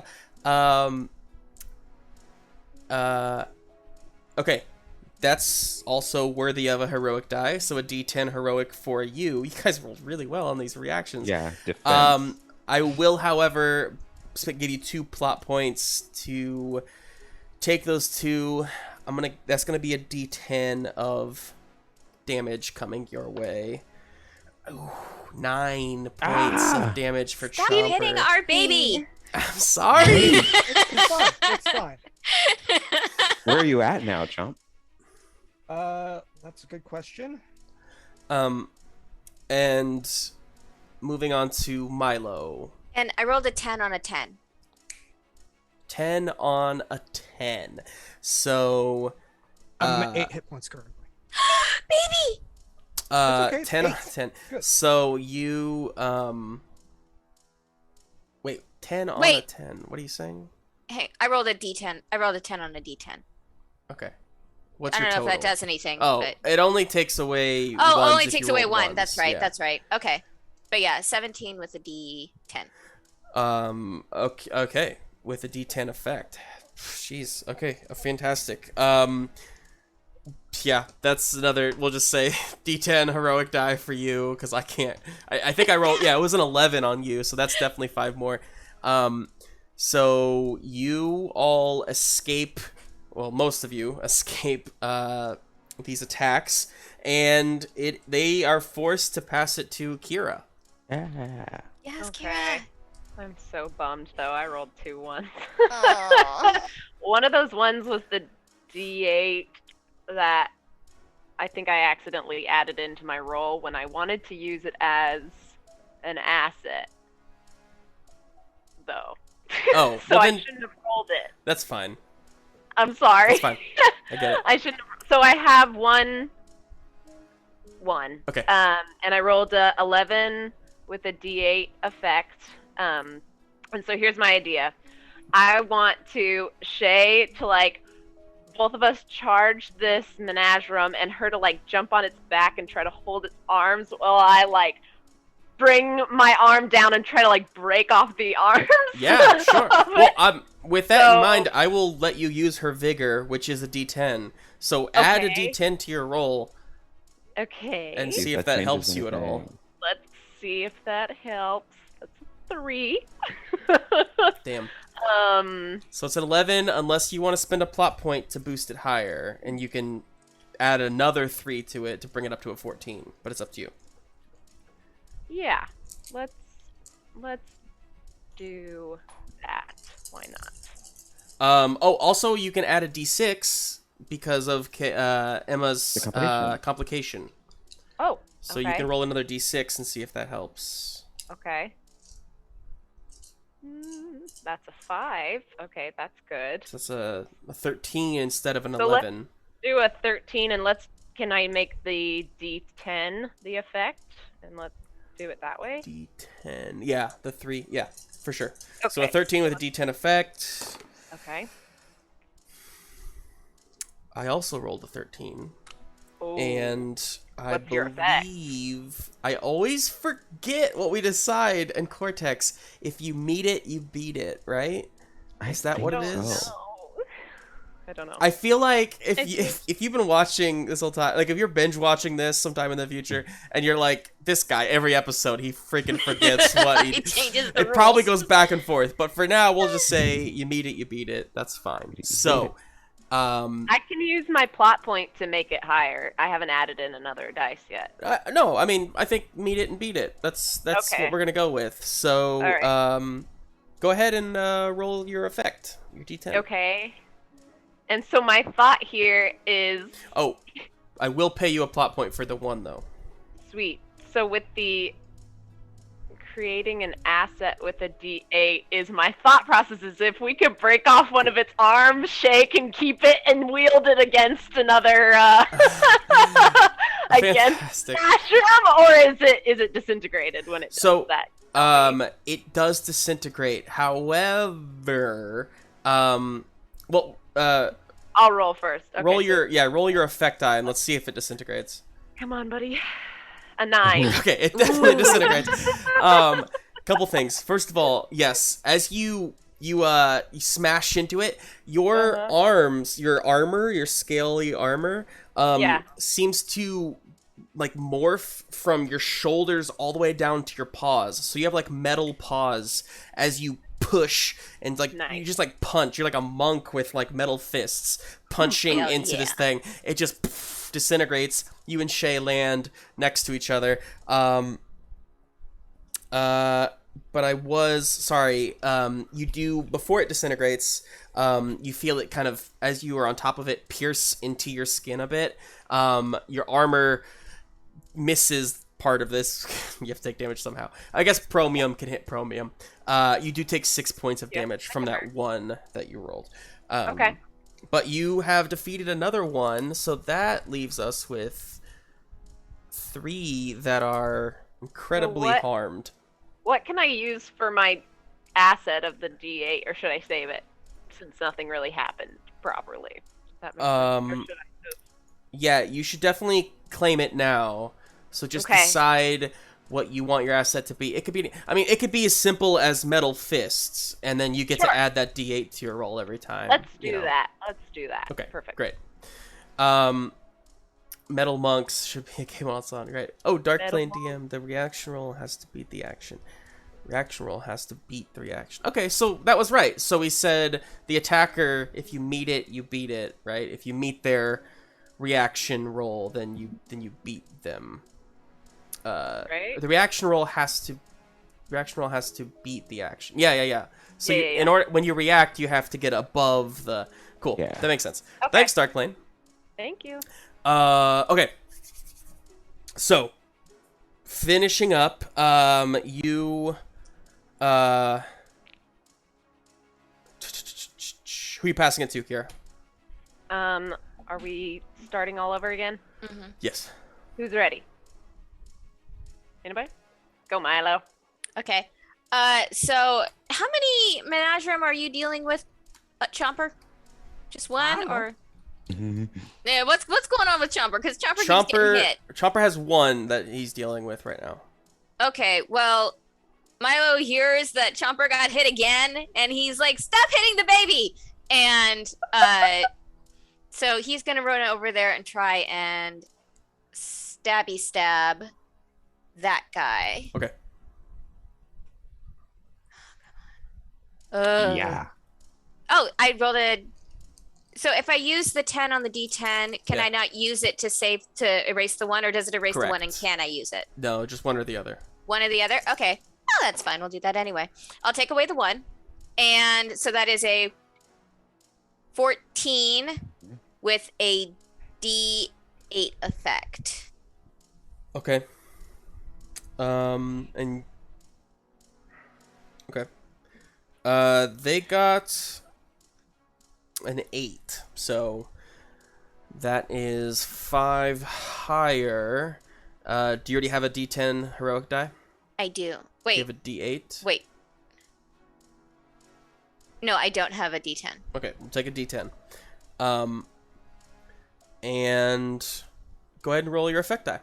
Oh wait, no. I do have a D10. Sorry, D8? I was looking in my growth pool. I do have a D8. Do you have a D6? No. Okay.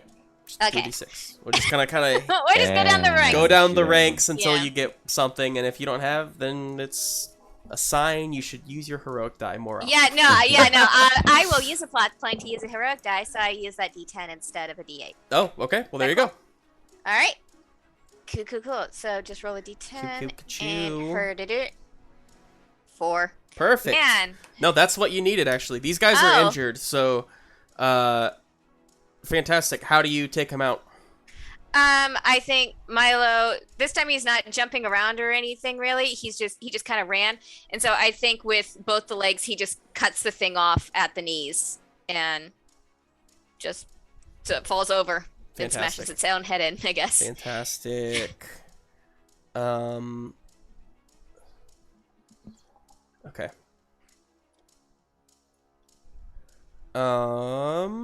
Cool. Who are you passing to? I'm going to pass to who's ready? Ready? Okay, Tennison. Yes. Tennison has been having pretty good luck with the duck shot, but now he just wants to see what these antlers can do on their own. Ooh. And using his agility, he just flies straight towards another Menagerum with the intent to just impale it. Cool. And Make we're your working roll. with, it looks like a 13 with a D6. Yeah, okay, good. I got a 13 as well, but I did not beat your 13, so Yeah. I also got a 1 if anybody wants it. So go ahead and roll your damage there, Tennison. 2. 2 points. Edging closer to death. Fantastic. So there's only 2 left standing, I should add, and you just impaled one of them. Who are you passing to next? I'll take the 1 real quick. Can I boost my asset? Sure, yeah, you can. Wait, let's do that. Thank you. And I'll throw it to welcome. Skipper. Well, thank you. Sorry. Never mind, keep going. Skipper's just gonna aim their dust shot at the remaining Menagerum and try to take him down. Take him down. Get him. Okay, no ones. That's good. Mhm. This is the one that Tennison is not hitting. Correct. I am going to. I'm going to use my plot point to add one more of my numbers. So my total will be a 14 with a D8 effect. Okay, yeah, good thing I got a 13, so using that, you do beat it. Nice, go ahead and roll your effect. 4. 4. Well, again, that is exactly what you needed to beat that one. So you just have one. Oh, sorry, describe to me how you do it, Skipper. They just take their dust shot out and point it at the Menagerum, and they say, "We're here for our planet. Get out of our way." Haha. Yes. So good. Badass. All right, there's one left. Who are you passing it to, Skipper? Chomper, you look like you're ready. Chomper, get this done. Get it, get it, get All it, right, get it. Chomp. Come on. Yeah. Yes! All right. So I got an 18 with a D. No, I'm gonna go with a 17 with a D8 effect. 17 with D8 effect. 17 with D8 effect. That not quite heroic die level, but it does beat what I got. I did get a 1. So what do you want to do, Chomper? Sorry, So roll your there's only effect die and then tell me what you want to do.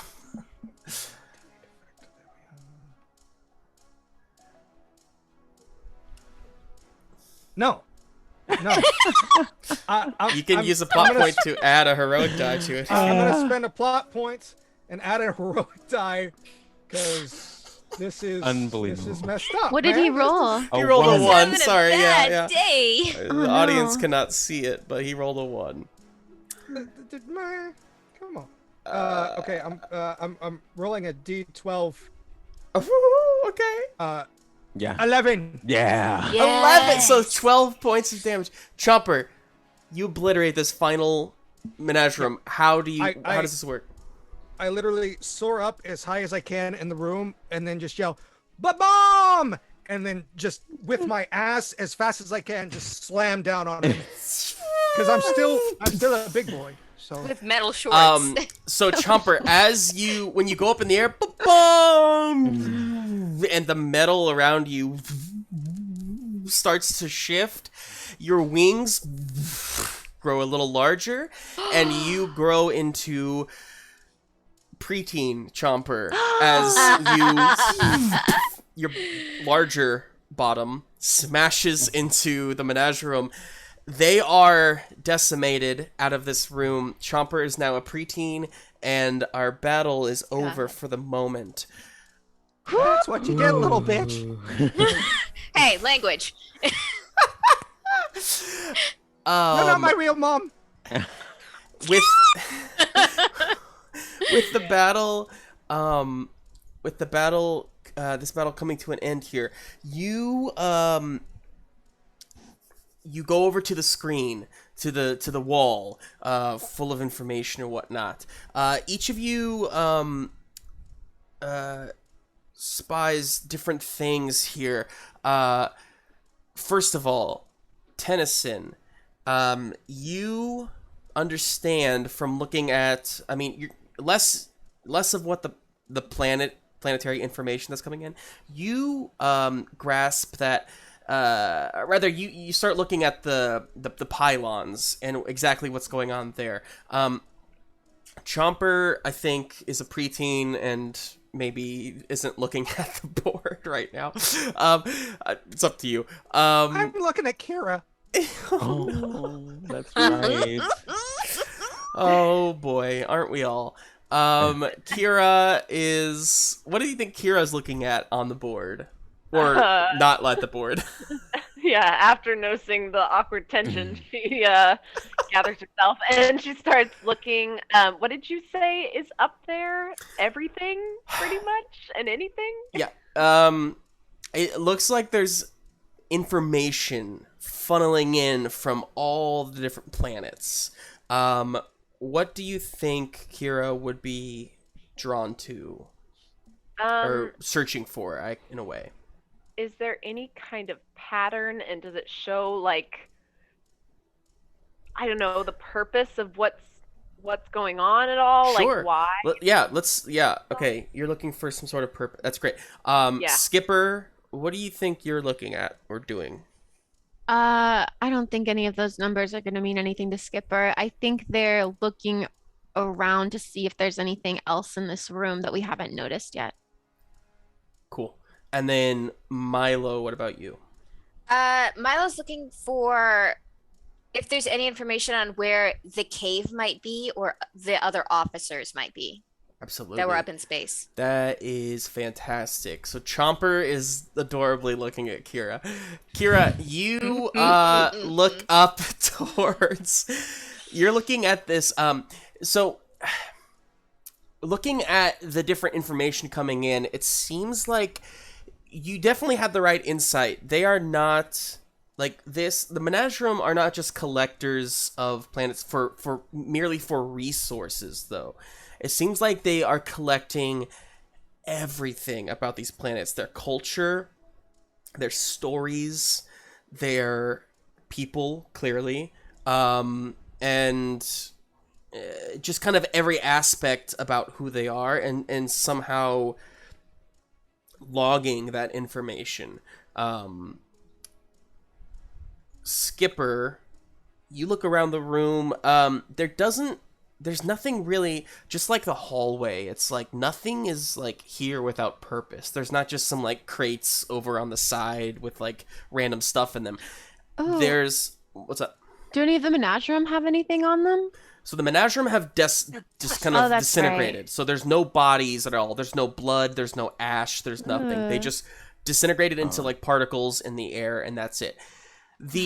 However, you kind of think about that, and you go to where you saw them in the room, where they emerged from, and kind of, sensing the fact that they didn't like walk through the walls. This entire planet is made of chromium. I mean, they were born of the planet as they were born from the wall. They just emerged effortlessly, like, malleable metal just walking out of the wall. So you get the sense that they could have done that at any time and just didn't until maybe they didn't see you as a threat until you got to the hub. Maybe they didn't know that you were in the, different quadrants, or who knows. Tennison, you are studying the pylons. You know that they are the power sources of this place. You, however, are not... It seems like the pylons are... they can be shut down. They can be shut down from this hub. From here. You have the power to shut them down now. And you're still kind of figuring out what that means exactly. I'll come back to you in a second. Milo, you are looking for the cave or any inkling of the other officers. The information that you can see kind of coming in, I mean, doing a little studying with your intelligence being what it is, a D12, you quickly find a feed of Zoa information, and kind of filtering back through it. The cave was destroyed. The cave was destroyed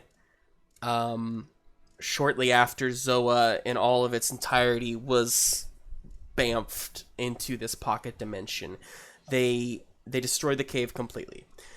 However, you understand that the officers on the cave anybody who was on the cave who didn't die in that battle with the Menagerum seems to have been taken prisoner. You don't know where. There's no prison cell. There's nothing. You have no inkling of where they could be. You just know that they weren't killed and they weren't sent back to Zoa. So they are somewhere, and you know that they're alive. The ones who did survive the battle. That being said, Tennison,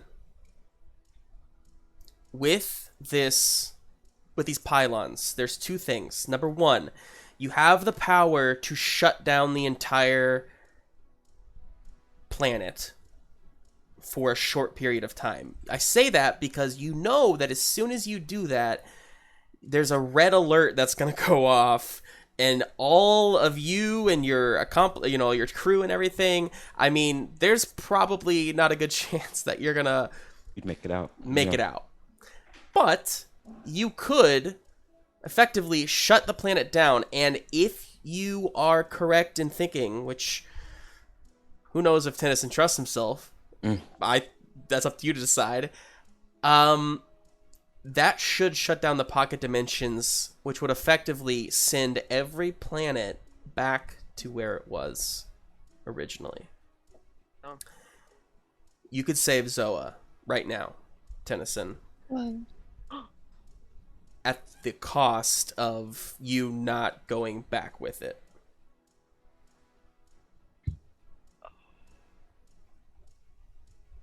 There has to be another way. There has to be something else we could do. If they could gather all of these planets and keep them here, we should be able to send them back and still leave. Right? well, the Menagerum leave. They came to our where we were, so clearly they can get in and out. I mean, ooh, well, I was gonna say when We we did brought our ourselves here. Hug Fest, we brought ourselves here, but without Maybe a we ship can- or something, I don't know if it'll bring the rest of the crew back with us. So we go back We're for the Buckley gods. thing. We can do anything.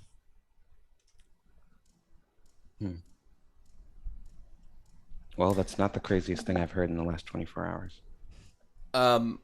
At this point, Milo, I think you're filtering this information and whatnot through that you were reading. You do get, in fact, I think just all of you, the equivalent of like code red, like a thing kind of goes off. It's not that by any means. I just can't think of something cooler. So you get the sense that Time's up. more Menagerum are probably coming for you now. So it's now or never, essentially. I mean, this entire planet is operating on a living system of energy. If I shut it down, everything should go back to normal, but I don't know what's going to happen to us. Wait, you said the captains, the people, everybody who was on the cave is somewhere here though. Prison. They're imprisoned somewhere. It doesn't say. It doesn't say if they're. So are they Where? dead too? Are they No, dead too? I think they're alive, but if If we press this button right now, if we stop this, are they stuck? probably like I They're can't. probably with us. They'll be stuck here. Anybody who's not out on one of those planets is going to be stuck on the station. But we can get them back. I say we do it. We can find a way to get them and ourselves back. We've already come this far. It's a big decision to make for a lot of people, but I agree. If this is the only chance we got to at least get Zoa and all these other poor planets back where they belong, at least that puts the Menagerum back at least a couple of centuries of work, right? Well, if anyone is feeling a particularly strong pull from their relic, this would be the time to activate whatever it is. And Tennison's going to go in and try to shut it down.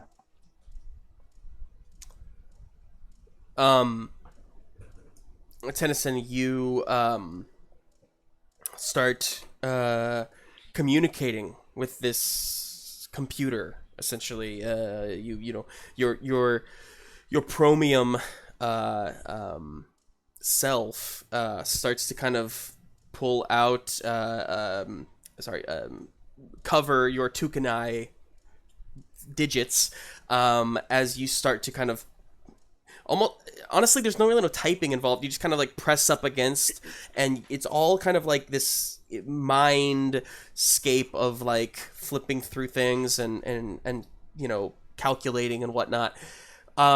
You once again locate that kill switch, and you flip it, and everything goes dark. The holographic signs and all those things, like all of the information feed on this wall just goes dark. It's silent.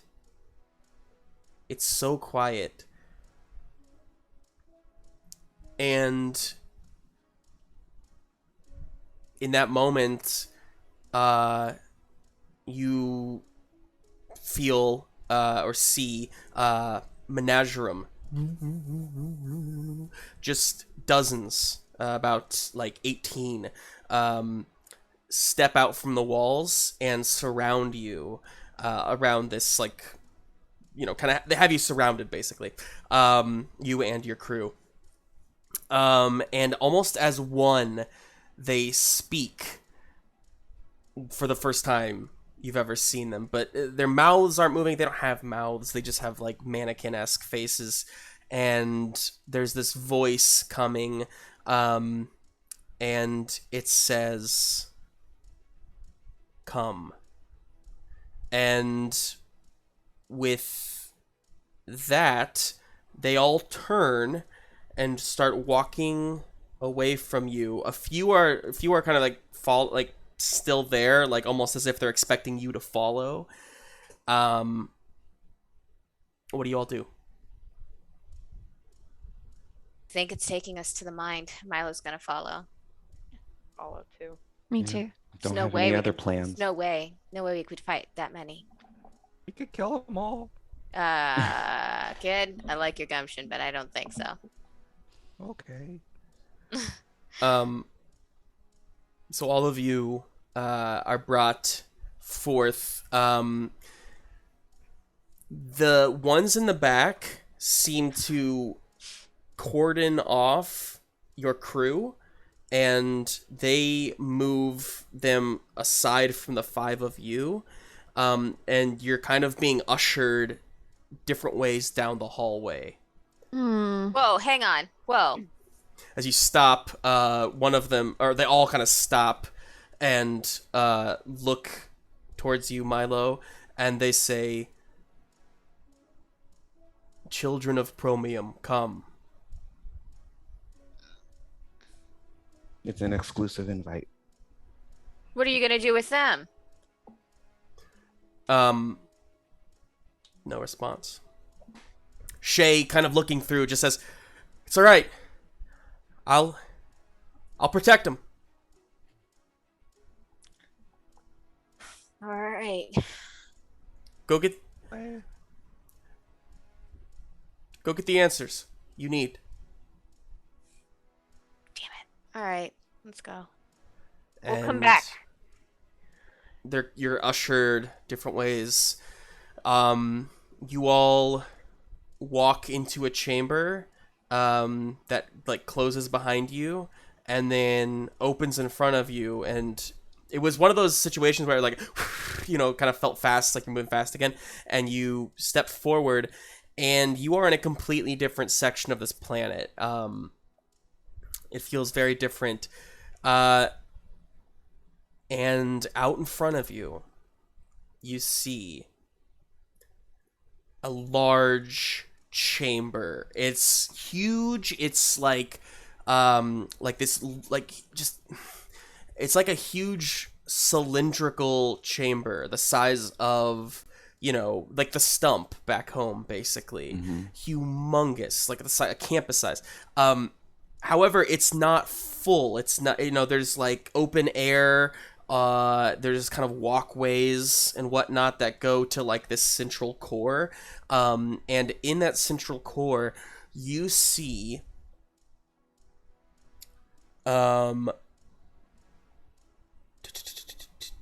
sorry, 1 second. You see, what you have to assume is the mind.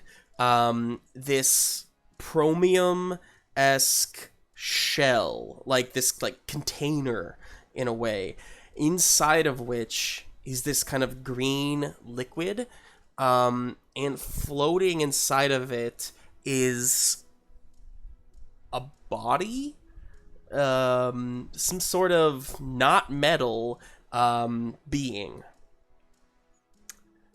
It is just floating there. Sorry, go ahead. Is it an animal body? Yeah, is it Zoan? It's not Zoan. It does not look like an animal by any means. It looks very alien-esque. You haven't seen anything like it, but first of all, it's kind of far away right now, so you can't get all the details. But it definitely doesn't look Zoan from this far away. You're kind of pushed forward into this chamber and stopped in this large, like, circular platform with a few walkways coming in from it. Each walkway has Menagerum just lining it. There's no escape unless you like fly or jump or something. Speaking of which, looking down off the platform, just this like, I mean, it's Star Wars-esque, and it's like, you would fall forever probably. Yeah. And the last thing I'll say is that the Promium canister, like the large container that is holding this mind, there's tubes hooked up from it to all, like, they just go higher and higher into the chamber above. You're not exactly sure what they're for or whatnot, but there's like so many, they're countless. And this is the last thing, sorry. The last thing you see before the mind starts talking to you is beyond the capsule, beyond the chamber that they are in, you see lining the back walls of this whole chamber, in some sort of pods, you see Zoans. You see other meta Zoans. They're too far away, you're not sure, but it can be assumed that these are probably the officers that were left behind. They are in some sort of like stasis chambers. There's no walkways to get to them. They are just lining the wall. If they stepped out of their chamber, they would just fall into the abyss, basically. And they're not moving either. That's worth noting. So, with that, the mind, almost like speaking inside of your head at this point, just says, "Welcome, children of Promium. We have much to discuss." And then that's where we'll stop today. Fun. Woof. Sorry we went so long today, everybody. That was fun. There's a lot to get through. It's a lot to get through. I should mention there's a good chance we're going to be going later next week too. We'll have to talk about it a little bit, but there's just a lot to get through. So next week, finale. Like it or not, we're going to have to put a cap on this. So make sure you join us for that. This is wild. What else am I supposed to say? Thank you for watching. We hope you enjoyed your time. We hope that you are just as invested as we are in these characters and what happens to them. I'm very excited. Okay, that's it. So check out Lost Caverns of Sojkamp on Wednesday night. Otherwise, we will see you here next week, 10:30 a.m. Central Standard Daylight Time. So a Stardust finale next week. Love Thank you. Bye. Bye.